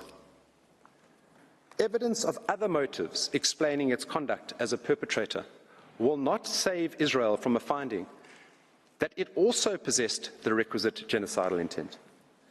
And because of a fundamental feature of genocide, namely that the prohibitions on genocide and associated offences are jus cogens in nature, they are subject, therefore, to no exceptional qualification. They are absolute in nature, in times of war and peace, always and everywhere. Furthermore, the fact that the alleged acts may also be characterized as crimes other than genocide should not exclude the plausible inference of the existence of genocidal intent. As the UN Secretary-General has stated, the prevention of genocide is intrinsically connected to preventing crimes against humanity and war crimes, as these crimes tend to occur concurrently in the same situation rather than as isolated events. Consequently, he said, initiatives aimed at preventing one of the crimes will in most circumstances also cover the others. And as also set out in the ILC articles on state responsibility, the wrongful act of genocide is generally made up of a series of acts which are themselves internationally wrongful. Madam President, honourable members of the Court, South Africa's claims thus concern in the first place its own obligations as a state party to the Genocide Convention to act to prevent and punish genocide. In the application, South Africa has stressed that it is acutely aware of its own obligation as a state party to the Convention to prevent genocide. Indeed, this court has recognized the universal character both of the condemnation of genocide and of the cooperation required in order to liberate mankind from such an odious scourge. As the prohibition of genocide is assuredly a peremptory norm of international law, or jus cogens, it is crucial that states pursue their interest under the Convention in ensuring acts of genocide are prevented. Additionally, due to the special characteristics of the Genocide Convention, the respondent state owes this duty not only to the Palestinian people, but to all states parties to the Genocide Convention, including South Africa. This has been emphasized repeatedly by this court and most recently in the Gambia case, where the court held, and I quote, all the states parties to the Genocide Convention have a common interest to ensure that acts of genocide are prevented, and that if they occur, their authors do not enjoy impunity. That common interest, said the court, implies that the obligations in question are owed by any state party to all the other states parties to the Convention. Similarly, the court has reiterated that in such a convention, the contracting states do not have any interests of their own. They merely have, one and all, a common interest, namely the accomplishment of those high purposes which are the raison d'etre of the convention. Accordingly, any state party to the Genocide Convention, and not only a specially affected state, may invoke the responsibility of another state party with a view to ascertaining the alleged failure to comply with its obligations, erga omnes partes, and to bring that failure to an end. That means that South Africa is asserting both a collective and an individual right. It is thus beyond doubt that South Africa is entitled to invoke the responsibility of Israel under the Genocide Convention. Through South Africa's interest in the common interest, and as a state party to the Genocide Convention itself, it is entitled to safeguard compliance with that instrument. As has been explained, the events unfolding in Gaza at the hands of the Israeli forces are frighteningly unprecedented. Yet what this court is being asked to do in these proceedings interdicting genocidal acts on an interim basis is sadly by no means novel. In relation to genocide, the Court has indicated provisional measures in analogous circumstances to these in the Gambia case, where, as here, a state sought provisional measures on the basis of the erga omnes right that the Genocide Convention be complied with. Also, in respect of genocide, the Court did the same in the Bosnia and Ukraine cases. And most recently, this Court further accepted the erga omnes character of parties' rights in relation to the Torture Convention. So South Africa respectfully contends that in this case, the rights of the Palestinians in Gaza are no less worthy of this Court's considerable protective power under Article 41 to issue provisional measures. This Court cannot but find, as it did in the Gambia case, where this Court held that there is a correlation between the rights of members of groups protected under the Genocide Convention, the obligations incumbent on states parties thereto, and the right of any state party to seek compliance therewith by another state party. South Africa's request therefore complies with Article 41 of this Court statute and engages the power of this Court to preserve by such measures the rights which may subsequently be adjudged by it to belong to either party. South Africa requests this Court to discharge that critical protective power, and South Africa does so by virtue of its own clear right and solemn obligations held towards the international community as a whole. For the Court to indicate one or more provisional measures, there must also be a link between the rights, the protection of which is sought, and the provisional measure being requested. Such a link manifestly exists, we say, between the rights claimed by South Africa in its application and the provisional measures requested, which are directly linked to the rights which form the subject matter of the dispute. The provisional measures sought therefore ensure the protection of rights which might ultimately form the basis of a judgment in the exercise of the Court's jurisdiction in due course.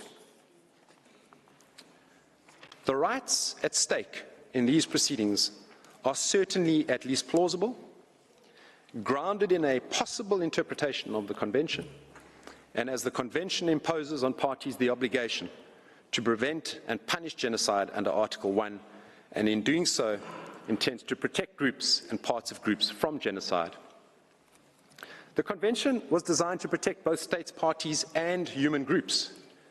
When acts in breach of the Convention are perpetrated, it is the fundamental rights of people and the relevant group that are violated. Those fundamental rights of Palestinians in Gaza would be the subject of any judgment by this Court on the merits.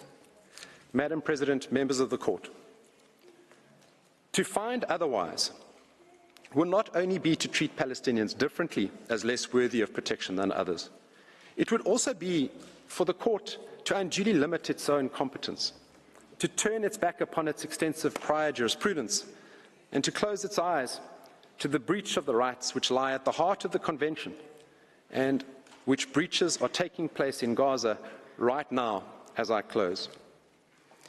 Madam President, I ask you now to call Ms. Negrali KC to the podium, who will address you on a risk of further genocidal acts, the risk of irreparable harm and urgency, and I thank you for your attention.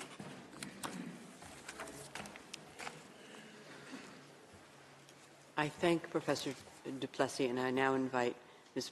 Binglini Negrali to take the floor. You have the floor, Madam.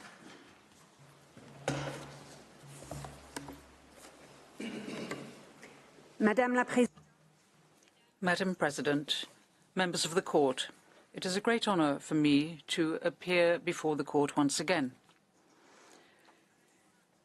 It is also both a privilege and a weighty responsibility for me to represent South Africa in this case of such severe gravity. It is my task to examine the urgency and the risk of irreparable harm to the rights claimed, the final two conditions to be met for the Court to indicate provisional measures. Before that, I should like to address South Africa's sincere apologies to the Francophone members of the Court for not having made any of its submissions in French. South Africa would ask you not to regard this as a lack of courtesy on its part. If you will allow, I shall now continue my pleadings in English. Madam President, members of the Court, there is an urgent need for provisional measures to protect Palestinians in Gaza from the irreparable prejudice caused by Israel's violations of the Genocide Convention. The United Nations Secretary-General and its chiefs describe the situation in Gaza variously as a crisis of humanity, a living hell, a bloodbath, a situation of utter deepening and unmatched horror, where an entire population is besieged and under attack, denied access to the essentials for survival on a massive scale. As the United Nations Under-Secretary-General for Humanitarian Affairs stated last Friday, and I quote, "Gaza has become a place of death and despair. Families are sleeping in the open as temperatures plummet. Areas where civilians were told to relocate for their safety have come under relentless bombardment. Medical facilities are under relentless attack. The few hospitals that are partially functional are overwhelmed with trauma cases, critically short of all supplies, and inundated by desperate people seeking safety. A public health disaster is unfolding. Infectious diseases are spreading in overcrowded shelters as sewers spill over. Some 180 women are giving birth daily amidst this chaos. People are facing the highest levels of food insecurity ever recorded. Famine is around the corner. For children in particular, the last 12 weeks have been traumatic. No food, no water, no school, nothing but the terrifying sounds of war, day in and day out. Gaza has simply become uninhabitable. Its people are witnessing daily threats to their very existence, while the world watches on." End quote. The Court has heard of the horrific death toll and of the more than 7,000 Palestinian men, women and children reported missing, presumed dead or dying slow, excruciating deaths trapped under the rubble. Reports of field executions and torture and ill-treatment are mounting, as are images of decomposing bodies of Palestinian men, women and children left unburied where they were killed, some being picked upon by animals. It is becoming ever clearer that huge swathes of Gaza, entire towns, villages, refugee camps, are being wiped from the map. As you have heard, but it bears repeating, according to the World Food Programme, 4 out of 5 people in the world in famine or a catastrophic type of hunger are in Gaza right now. Indeed, experts warn that deaths from starvation and disease risk significantly outstripping deaths from bombings. The daily statistics stand as clear evidence of the urgency and of the irreparable prejudice. On the basis of the current figures, on average, 247 Palestinians are being killed and are at risk of being killed each day, many of them literally blown to pieces.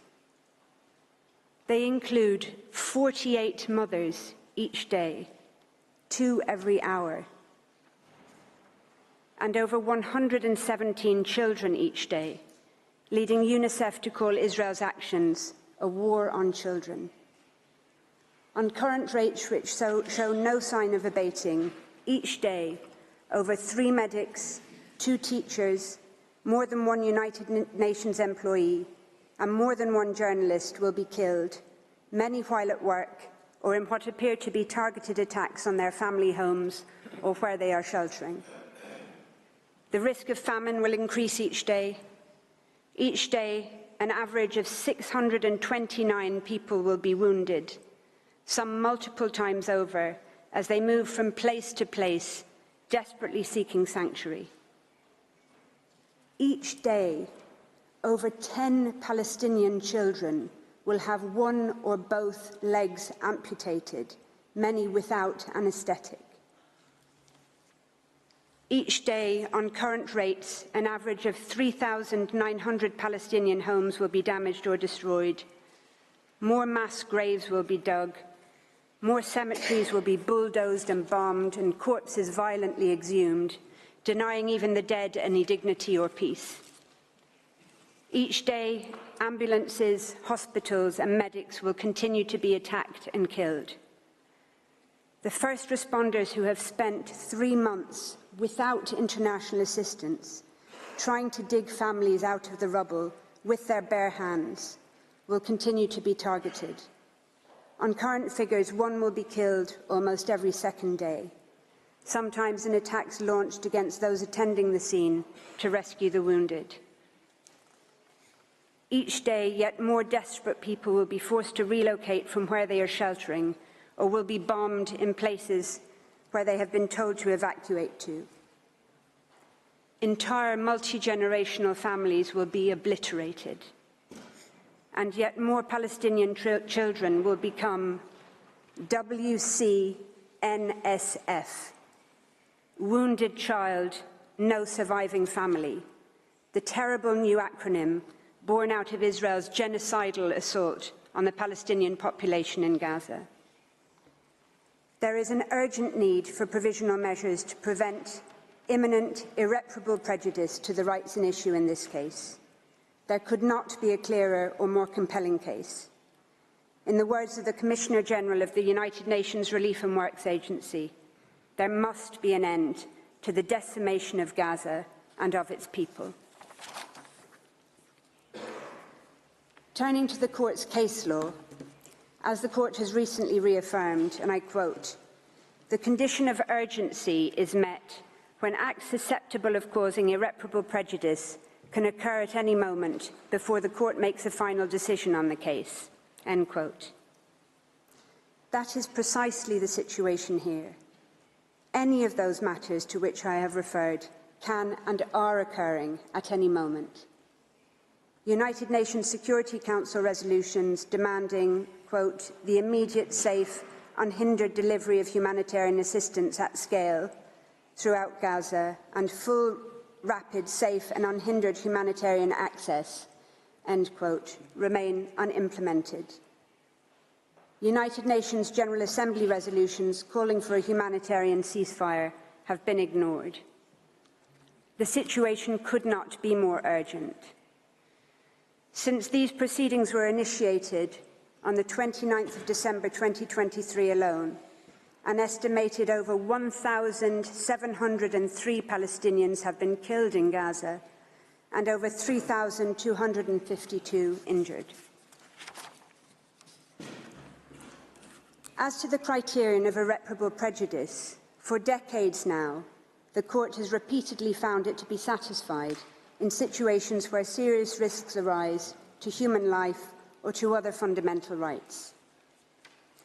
In the cases of Georgia, Russia, and Armenia, Azerbaijan, the Court ordered provisional measures, having found a serious risk of irreparable prejudice where hundreds of thousands of people had been forced from their homes. In ordering provisional measures in the latter case, the Court noted the context of, I quote, "the long-standing exposure of the population to a situation of vulnerability, including hindrances to the importation of essential goods, causing shortages of food, medicine, and other life-saving medical supplies," end quote. In Gaza, as you have heard, nearly 2 million people, over 85% of the population, have been repeatedly forced to flee their homes and shelters, not just once or twice, but some 3, 4, or more times over, into shrinking slivers of land where they continue to be bombed and killed. This is a population that Israel had already made vulnerable through 16 years of military blockade and crippling de-development. Today, Israel's hindrances to the import of food and essential items have brought Gaza to the brink of famine. with adults, mothers, fathers, grandparents regularly foregoing food for the day so that children can eat at least something. Medicine shortages and the lack of medical treatment, clean water and electricity are so great that large numbers of Palestinians are dying or are at imminent risk of dying preventable deaths. Cancer and other services have long shut down. Women are undergoing caesarean sections without anaesthetic in barely functioning hospitals, described as scenes from a horror movie, with many undergoing otherwise unnecessary hysterectomies in an attempt to save their lives. In the Canada-Syria torture case, the court made clear that, I quote, individuals subject to torture and other acts of cruel, inhuman or degrading treatment or punishment are at serious risk of irreparable prejudice. Well, Palestinians in Gaza are also at risk of such irreparable prejudice, with videos of Palestinian boys and men rounded up and stripped and degraded broadcast to the world, alongside footage of serious bodily harm and accounts of serious mental harm and humiliation. In Qatar, United Arab Emirates, the court considered provisional measures to be justified, having regard to the risk of irreparable prejudice deriving from factors such as people being forced to leave their places of residence without the possibility of return, the psychological distress of temporary or potentially ongoing separation from their families, and the harm associated with students being prevented from taking their exams. If provisional measures were justified there, how could they not be in Gaza, where countless families have been separated, with some family members evacuating under Israeli military orders and others staying behind at extreme risk to care for the wounded, infirm and the elderly, where husbands, fathers and sons are being rounded up and separated from their families, taken to unknown locations for indeterminate periods of time. In the Qatar case, the court issued a provisional order where harm to approximately 150 students was an issue. In Gaza, 625,000 school children have not attended school for 3 months, with the United Nations Security Council expressing deep concern, I quote, that the disruption of access to education has a dramatic impact on children and that conflict has lifelong effects on their physical and mental health. Almost 90,000 Palestinian university students cannot attend at university in Gaza. Over 60% of schools, almost all universities, and countless bookshops and libraries have been damaged or destroyed, and hundreds of teachers and academics have been killed, including deans of universities and leading Palestinian scholars, obliterating the very prospects for the future education of Gaza's children and young people. Notably, the court has found provisional measures to be justified in all 3 cases where they were previously sought in relation to violations of the Genocide Convention. It did so in Bosnia and Serbia in 1993, finding on the basis of evidence that was certainly no more compelling than that presently before the court, that it was sufficient to determine that there was, and I quote, a grave risk of acts of genocide being committed. The court found provisional measures to be justified in the Gambia-Myanmar case on the basis of a risk of irreparable prejudice to the Rohingya, subject to, quote, mass killings as well as beatings, the destruction of villages and homes, denial of access to food, shelter, and other essentials of life. More recently, in indicating provisional measures in Ukraine-Russia, the court considered that Russia's military activities had, quote, resulted in numerous civilian deaths and injuries and caused significant material damage, including the destruction of buildings and infrastructure, end quote, giving rise to a risk of irreparable prejudice.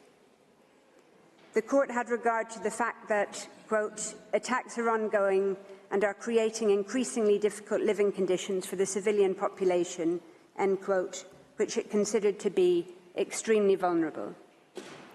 The court also considered the fact that, I quote again, many persons have no access to the most basic foodstuffs, potable water, electricity, essential medicines or heating, and that many were attempting to flee under extremely insecure conditions.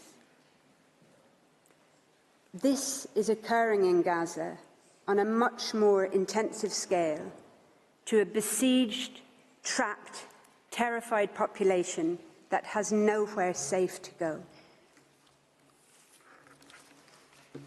Lest the contrary be suggested, it is clear from Ukraine-Russia that the fact that the urgent risk of irreparable harm arises in a situation of armed conflict does not undermine, much less preclude, a request for provisional measures.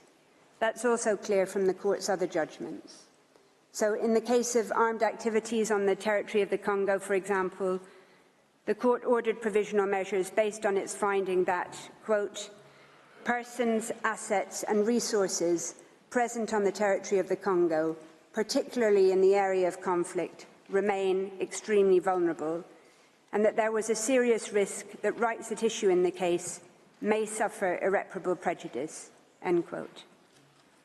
Similarly, in Costa Rica, Nicaragua, the court indicated provisional measures in part on the basis that the presence of troops in the disputed territory gave rise, I quote, to a real and present risk of incidents liable to cause irremediable harm in the form of bodily injury or death, end quote.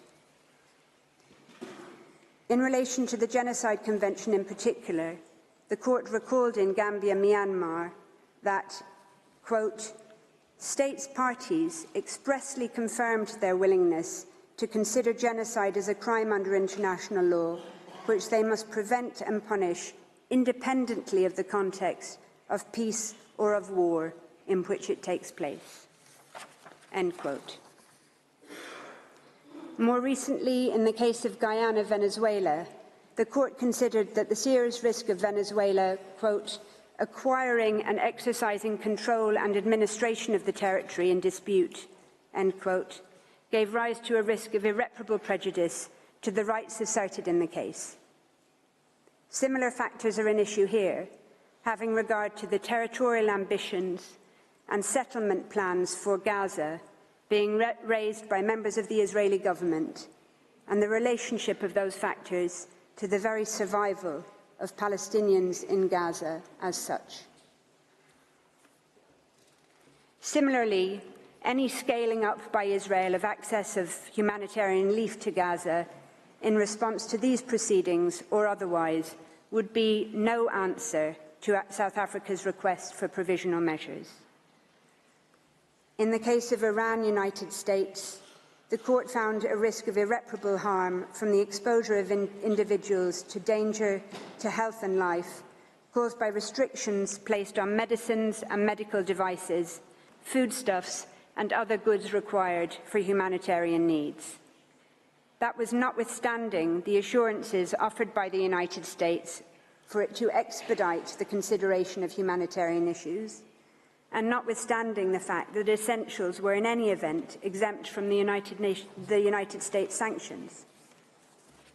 The court considered that the assurances were, I quote, not adequate to address fully the humanitarian and safety concerns raised, and that there remained a risk that measures adopted by the United States may entail irreparable consequences. In Armenia, Azerbaijan, unilateral undertakings to alleviate restrictions alongside the full resumption of humanitarian and commercial deliveries did not defeat requests for the indication of provisional measures. The court was clear that while contributing, quote, towards mitigating the imminent risk of irreparable prejudice resulting from the military operation, those developments did not remove the risk entirely. Indeed, in Georgia, Russia, the court made clear that it considers a serious risk to subsist where, quote, the situation is unstable and could rapidly change. The court considered, quote, given the ongoing tension and the absence of an overall settlement to the conflict in this region, populations also remain vulnerable." End quote. Israel continues to deny that it is responsible for the humanitarian crisis it has created, even as Gaza starves. The aid it has belatedly begun to allow in is wholly inadequate and does not come anywhere close to the average 500 trucks being permitted daily before October 2023, even under the blockade. Any unilateral undertakings Israel might seek to give about future aid would not remove the risk of irreparable prejudice, not least considering Israel's past and current conduct towards the Palestinian people, including the 16 years of brutal siege on Gaza. In any event, as the United Nations Secretary-General has made absolutely clear, it is a mistake to measure, quote, "the effectiveness of the humanitarian operation in Gaza based on the number of trucks allowed in." As he stressed, I quote, "The real problem is that the way Israel is conducting this offensive means that the conditions for the effective delivery of humanitarian aid no longer exist. That would require security, staff who can work in safety, logistical capacity, and the resumption of commercial activity. It requires electricity and steady communications. All of these remain absent." End quote. Indeed, only shortly after Israel opened the Kerem Shalom crossing to goods in late December 2023, it was struck in a drone attack, killing 5 Palestinians and leading to another temporary closure. Nowhere and nobody is safe. As the United Nations Secretary-General and all its chiefs have made clear, without a halt to Israel's military operations, crossings, aid convoys and humanitarian workers, like everyone and everything else in Gaza, remain at imminent risk of further irreparable prejudice. An unprecedented 148 United Nations staff have been killed to date. Without a halt to Israel's military activity in Gaza, there will be no end to the extreme situation facing Palestinian civilians. Madam President, members of the Court, if the indication of provisional measures was justified on the facts in those cases I have cited, how could it not be here, in a situation of much greater severity, where the imminent risk of irreparable harm is so much greater? How could they not be justified in a situation that humanitarian veterans from crises spanning as far back as the killing fields of Cambodia, people who, in the words of the United Nations Secretary-General, have seen everything, if they say it is so utterly unprecedented that they are out of words to describe it? It would be a complete departure from the long and established line of jurisprudence that this Court has firmly established and recently reconfirmed for the Court not to order provisional measures in this case. The imminent risk of death, harm and destruction that Palestinians in Gaza face today and that they risk every day during the pendency of these proceedings, on any view justifies, indeed compels, the indication of provisional measures. Some might say that the very reputation of international law, its ability and willingness to bind and to protect all peoples equally, hangs in the balance. But the Genocide Convention is about much more than legal precedent. It is also fundamentally about the confirmation and endorsement of elementary principles of morality.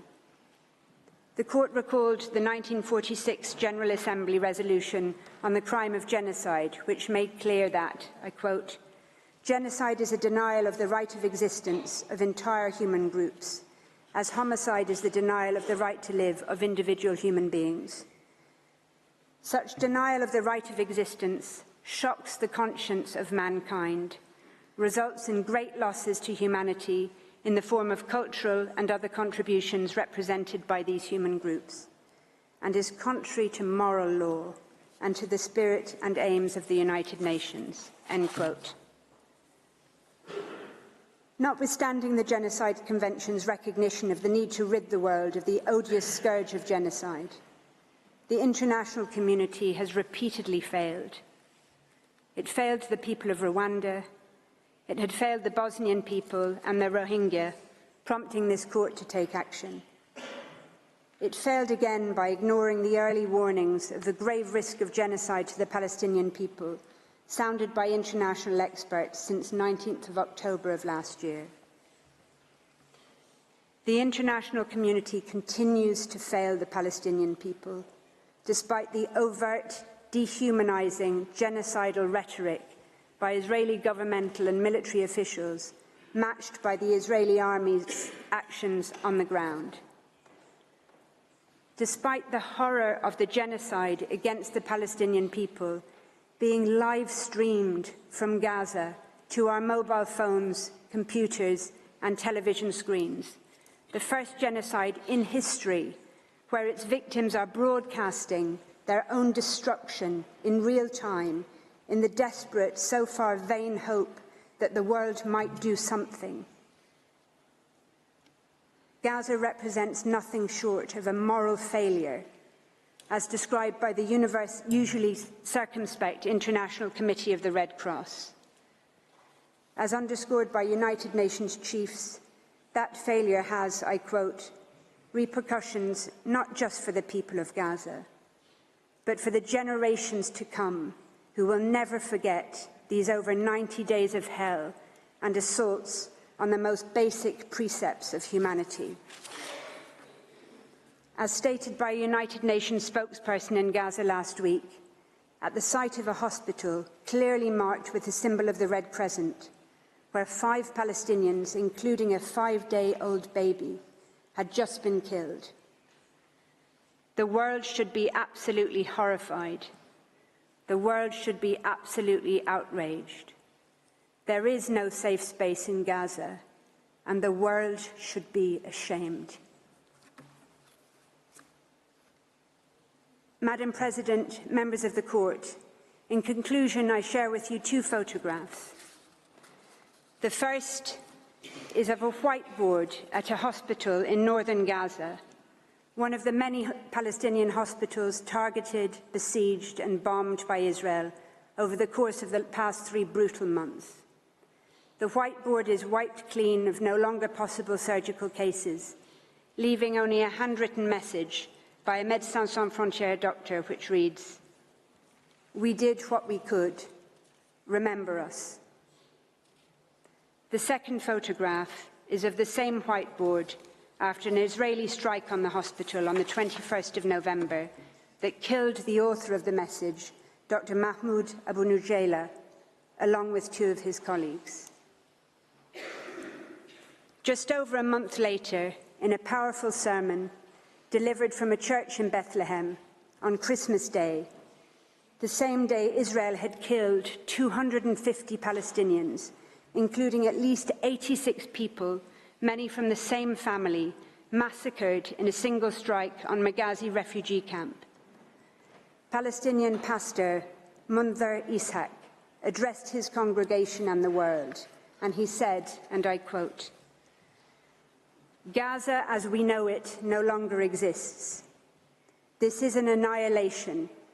This is a genocide. We will rise. We will stand up again from the midst of destruction, as we have always done as Palestinians, though this is by far maybe the biggest blow we have received." But he said, "No apologies will be accepted after the genocide. What has been done has been done. I want you to look in the mirror and ask, where was I when Gaza was going through a genocide?" South Africa is here, before this court, in the Peace Palace. It has done what it could. It is doing what it can, by initiating these proceedings, by seeking interim measures against itself as well as against Israel. South Africa now respectfully and humbly calls on this honourable court to do what is in its power to do, to indicate the provisional measures that are so urgently required to prevent further irreparable harm to the Palestinian people in Gaza, whose hopes, including for their very survival, are now vested in this court. Madam President, members of the court, I should like to thank you for your kind attention. I ask that you call Professor Lowe, KC, to the podium now to describe the provisional measures sought by South Africa on behalf of the Palestinian people. I thank Ms. Integrale, and I now invite Professor Von Lowe to address the court. You have the floor, Professor.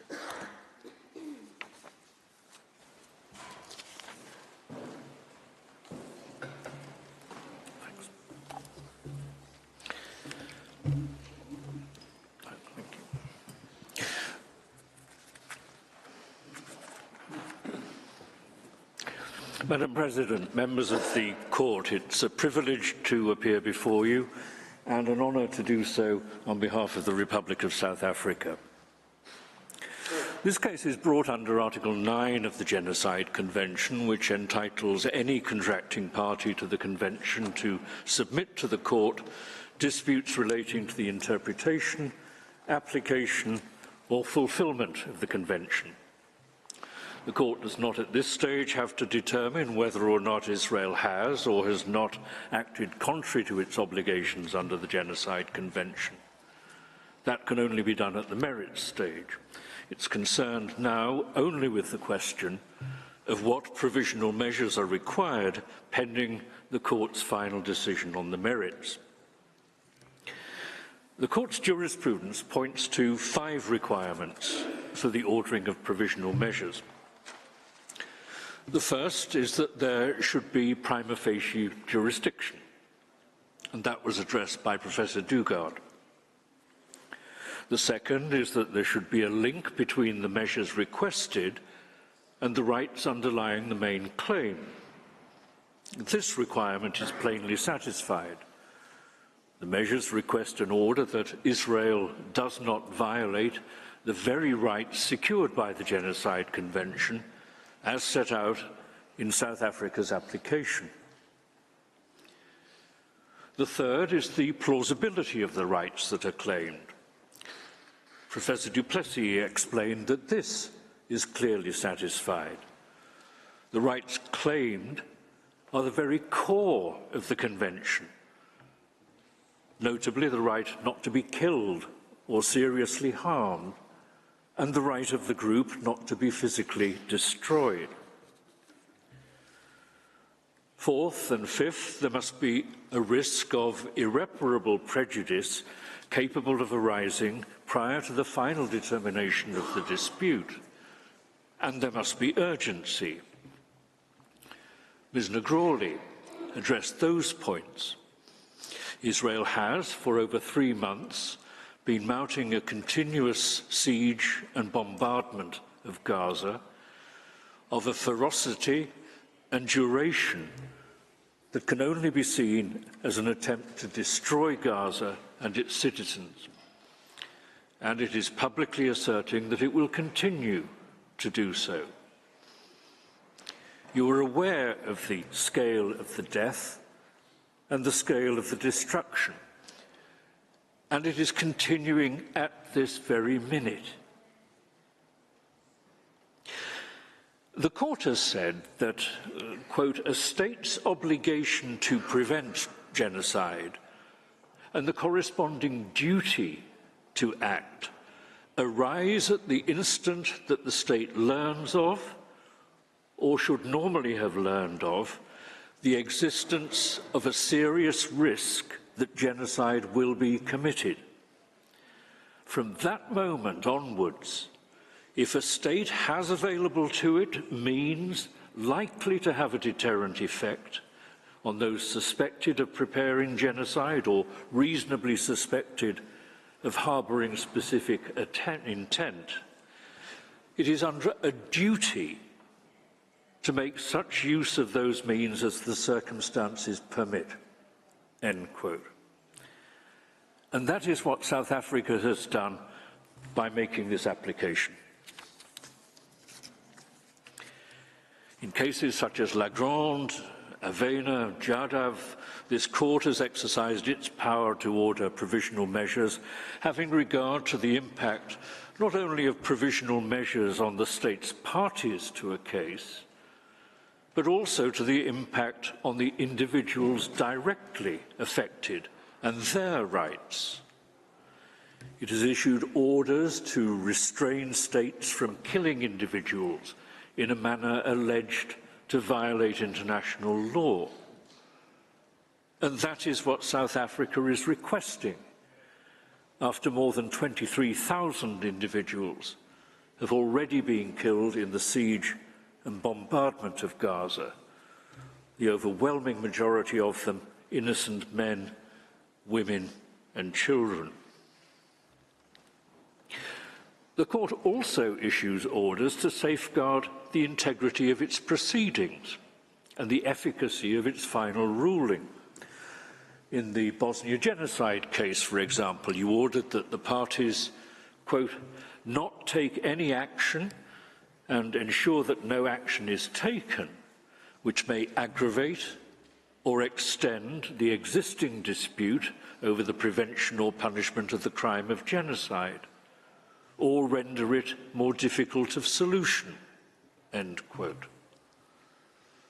Without such non-aggravation orders, there is a real risk that a respondent will rush to complete its unlawful conduct before the court's final ruling, thus rendering the ruling and the court an irrelevance. Well, South Africa has kept its application in this case within the scope of the Convention. First, some will ask why South Africa does not seek any court order against Hamas. This case concerns Israel's actions in Gaza, which is territory that 3 weeks ago in Resolution 2720, the UN Security Council stressed is, quote, "an integral part of the territory occupied in 1967, end quote, by Israel. As the court will understand, Hamas is not a state and cannot be a party to the Genocide Convention and cannot be a party to these proceedings. There are other bodies and processes that can address the questions of steps to be taken in respect of past atrocities and against other actors, and they are no doubt considering what they should do. But as a matter of law, under the Convention, South Africa cannot request an order from this court against Hamas. Secondly, South Africa understands that not all violence constitutes genocide. Acts of ethnic cleansing, collective punishment, the targeting of civilians, attacks on hospitals and other war crimes are all unlawful. But they do not always violate the Genocide Convention. Genocide requires an intent to destroy, in whole or in part, a national, ethnical, racial or religious group. But the fact that what Israel is doing in Gaza may also constitute war crimes or crimes against humanity is no defence and no bar to a charge of genocide.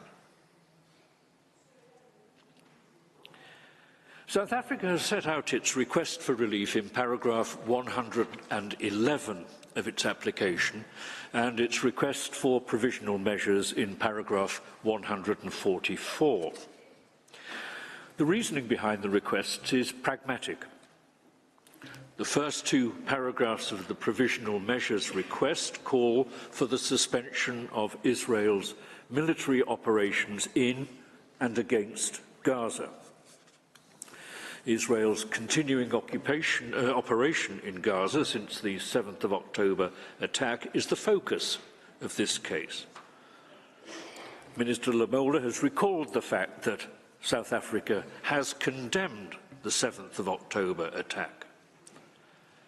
Israel says that Palestine and Palestinians are not its target, and that its aim is to destroy Hamas.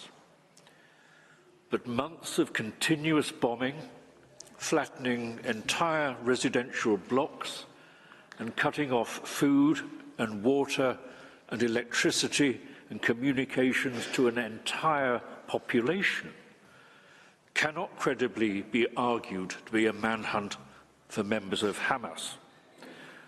It is an indiscriminate attack, killing, maiming, and terrorizing the entire population of Gaza with no regard to questions of innocence or guilt, obliterating the homes and cities in which they live, and destroying any practical possibility of their return to make their homes amidst the rubble.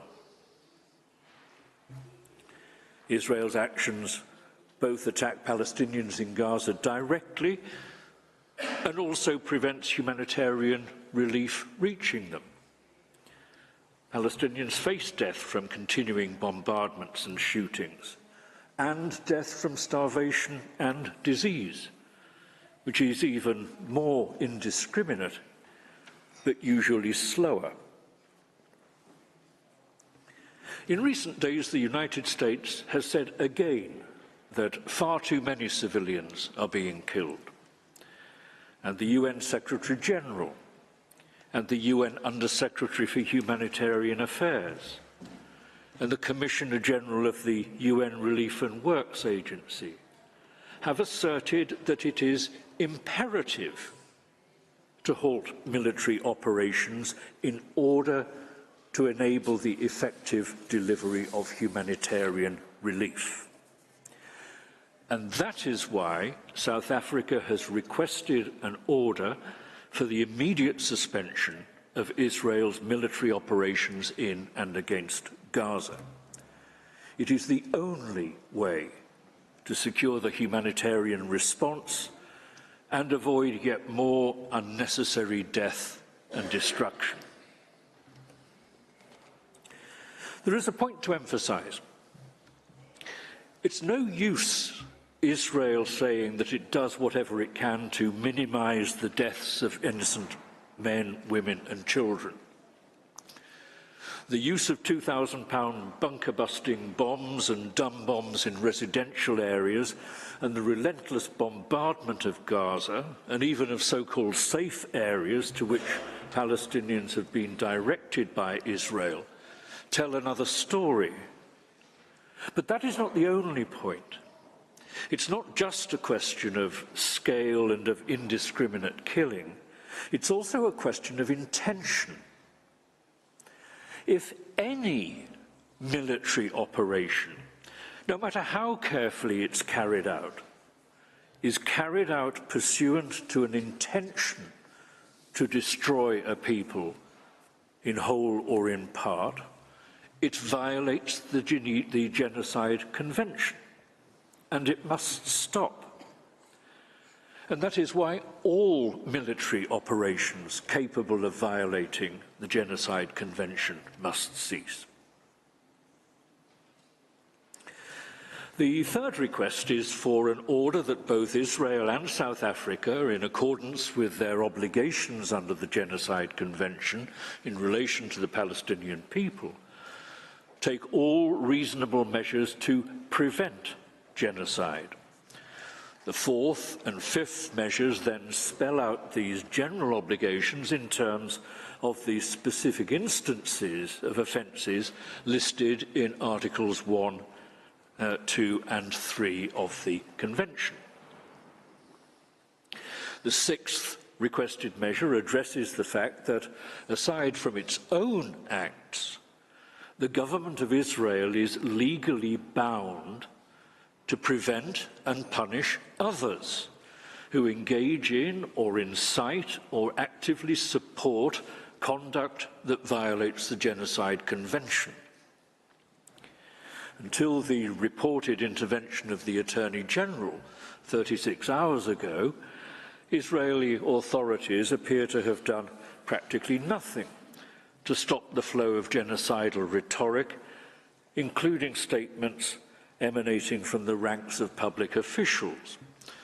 Indeed, the toleration, even normalization of such incitement has become a matter of concern within Israel itself. And that is why this measure is sought. This case is important.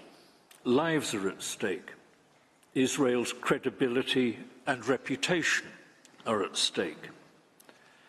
Yet evidence that could determine whether or not particular acts violate the Genocide Convention is being lost or destroyed, while fact-finders and foreign journalists are unable to report freely from Gaza. Hence the seventh request, which is for an order directing the preservation of evidence.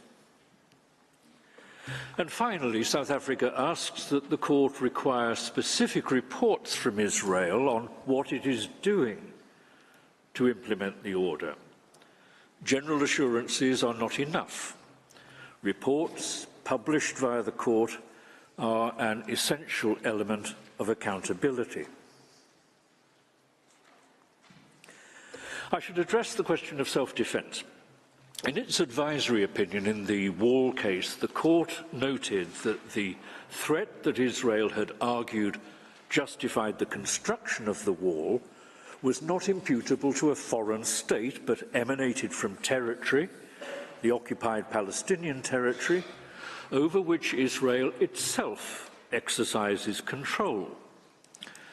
For those reasons, the court decided, as a matter of international law, the right of self-defense under Article 51 of the Charter, the UN Charter, had no relevance in such circumstances. 20 days ago, the Security Council affirmed yet again that Gaza is occupied territory. Though Israel refers to a complete withdrawal from Gaza, it has retained control over Gaza, over access by land and sea and air, and over key governmental functions and supplies of water and electricity. The tightness of its grip may have varied, but no one can doubt the continuous reality of Israel's grip on Gaza. The court's legal holding from 2004 holds good, and a similar point is to be made here. What Israel is doing in Gaza, it is doing in territory under its own control. Its actions are enforcing its occupation. The law on self-defense under Article 51 of the UN Charter has no application. But that is not the main point. The main point is much simpler.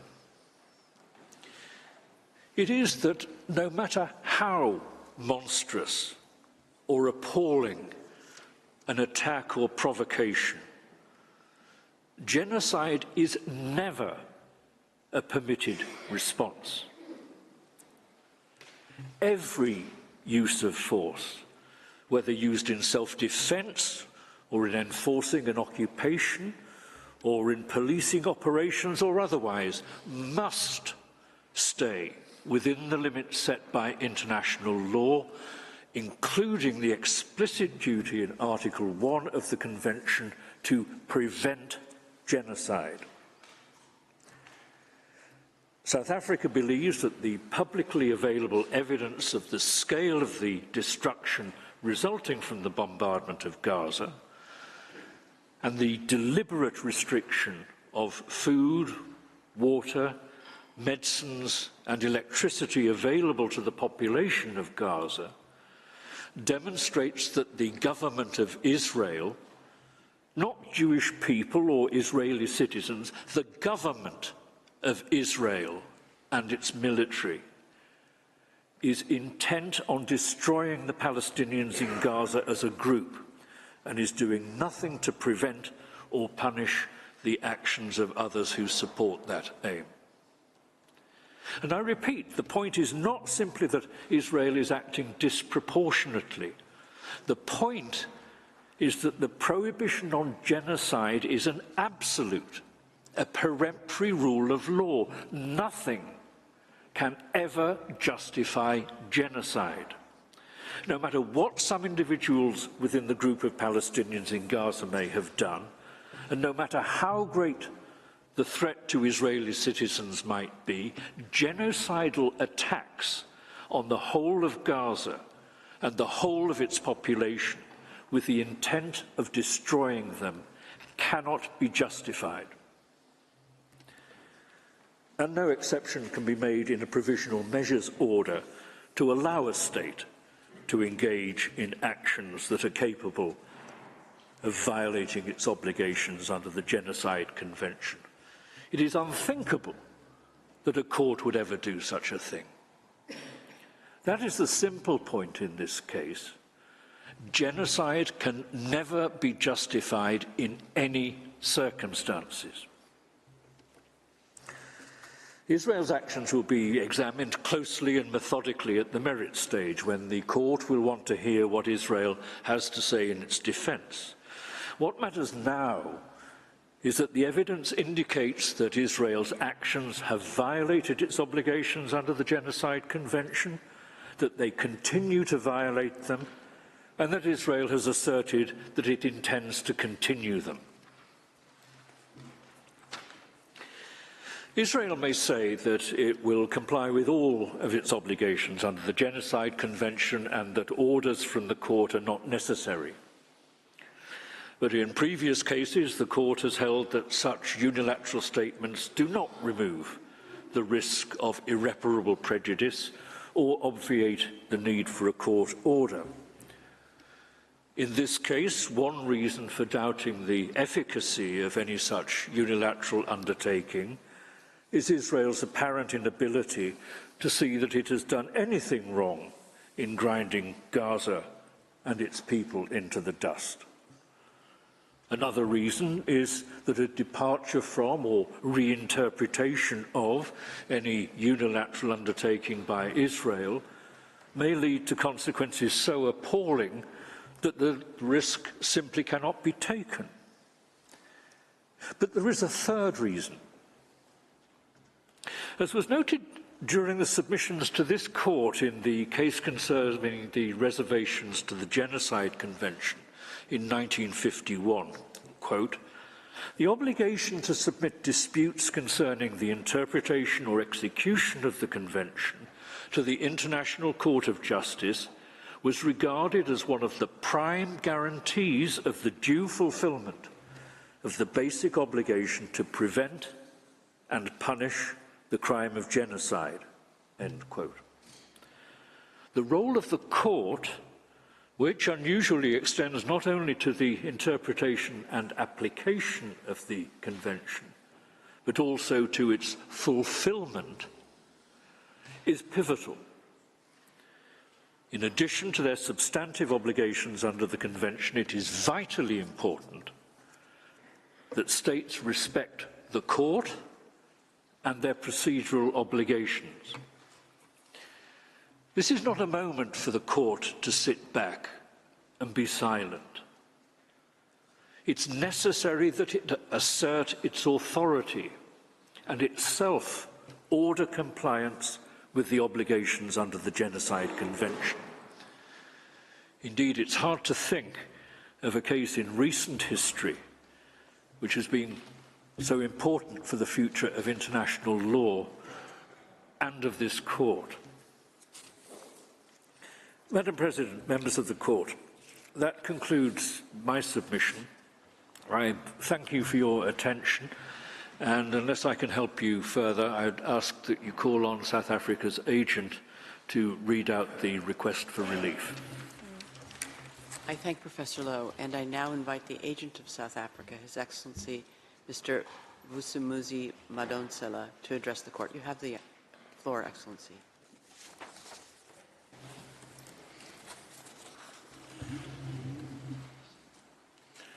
Madam President, it remains my honor to read to Your Excellencies the provisional measures that South Africa requests from the court.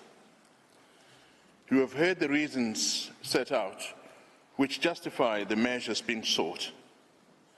To sum up, the indication of provisional measures is, we recognize, without prejudice to the merits of the underlying claim. Yet, the evidence at this stage indicates grave violence and genocidal acts against the Palestinians in Gaza, in flagrant contravention of the Genocide Convention and in breach of their rights. South Africa has come to this court to prevent genocide and to do so in the discharge of the international obligation that rests on South Africa and all other states under the Convention. The consequences of not indicating clear and particularized specific provisional measures and not taking steps to intervene while Israel disregards its international obligations before our eyes would, we fear, be very grave indeed for the Palestinians in Gaza, who remain at real risk of further genocidal acts, for the integrity of the Convention, for the rights of South Africa, and for the reputation of this court, which is equipped with and must exercise its powers to afford an effective realization of the rights under the Convention. That means we respectfully submit, indicating the provisional measures being sought by South Africa, as well as any others in addition which the court might deem appropriate. Justice and equal respect for the rights of Palestinians points overwhelmingly in favor of these critically required provisional measures. Madam President, I now proceed to read the measures requested by South Africa. On the basis of the facts set forth above, South Africa, as a state party to the Convention on the Prevention and Punishment of the Crime of Genocide, respectfully requests the court, as a matter of extreme urgency, pending the court's determination of this case on the merits, to indicate the following provisional measures in relation to the Palestinian people as a group protected by the Genocide Convention. These measures are directly linked to the rights that form the subject matter of South Africa's disputes with Israel. 1. The State of Israel shall immediately suspend its military operations in and against Gaza. 2. The State of Israel shall ensure that any military or irregular armed units which may be directed, supported, or influenced by it, as well as any organizations and persons which may be subject to its control, direction, or influence, take no steps in furtherance of the military operations referred to in point 1 above. 3. The Republic of South Africa and the State of Israel shall each, in accordance with their obligations under the Convention on the Prevention and Punishment of the Crime of Genocide, in relation to the Palestinian people, take all reasonable measures within their power to prevent genocide. 4. The State of Israel shall, in accordance with its obligations under the Convention on the Prevention and Punishment of the Crime of Genocide, in relation to the Palestinian people as a group protected by the Convention on the Prevention and Punishment of the Crime of Genocide, desists from the commission of any and all acts within the scope of Article 2 of the Convention. In particular, A, killing members of the group, B, causing serious bodily or mental harm to the members of the group, C, deliberately inflicting on the group conditions of life calculated to bring about its physical destruction in whole or in part, and D, imposing measures intended to prevent births within the group. 5. The State of Israel shall, pursuant to point 4, paragraph C above, in relation to Palestinians, desist from and take all measures within its power, including the rescinding of relevant orders, of restrictions and or prohibitions to prevent A, the expulsion and forced displacement from their homes, B, the deprivation of access to adequate food and water, access to humanitarian assistance, including access to adequate fuel, shelter, clothes, hygiene and sanitation, the medical supplies and assistance, and C, the destruction of Palestinian life in Gaza. Number 6, the State of Israel shall, in relation to Palestinians, ensure that its military, as well as any irregular armed units or individuals which may be directed, supported or otherwise influenced by it, and any organizations and persons which may be subject to its control, direction or influence, do not commit any acts described in 4 and 5 above, or engage in direct and public incitement to commit genocide, conspiracy to commit genocide, attempt to commit genocide, or complicity in genocide, and insofar as they do engage therein, that steps are taken towards their punishment pursuant to Articles 1, 2, 3, and 4 of the Convention on the Prevention and Punishment of the Crime of Genocide. Number 7, the State of Israel shall take effective measures to prevent the destruction and ensure the preservation of evidence related to allegations of acts within the scope of Article 2 of the Convention on the Prevention and Punishment of the Crime of Genocide. To that end, the State of Israel shall not act to deny or otherwise restrict access by fact-finding missions, international mandates and other bodies to Gaza to assist in ensuring the preservation and retention of said evidence. Number 8, the State of Israel shall submit a report to the court on all measures taken to give effect to this order within 1 week, as from the date of this order, and thereafter at such regular intervals as the court shall order, until a final decision on the case is rendered by the court, and that such reports shall be published by the court, I beg your pardon. Number 9, the State of Israel shall refrain from any action and shall ensure that no action is taken which might aggravate or extend the dispute before the court or make it more difficult to resolve. Thank you, Madam President and distinguished members of the court. That concludes South Africa's address. Thank you. I thank the agent of South Africa, whose statement brings to an end the single round of oral argument of South Africa, as well as this morning's sitting.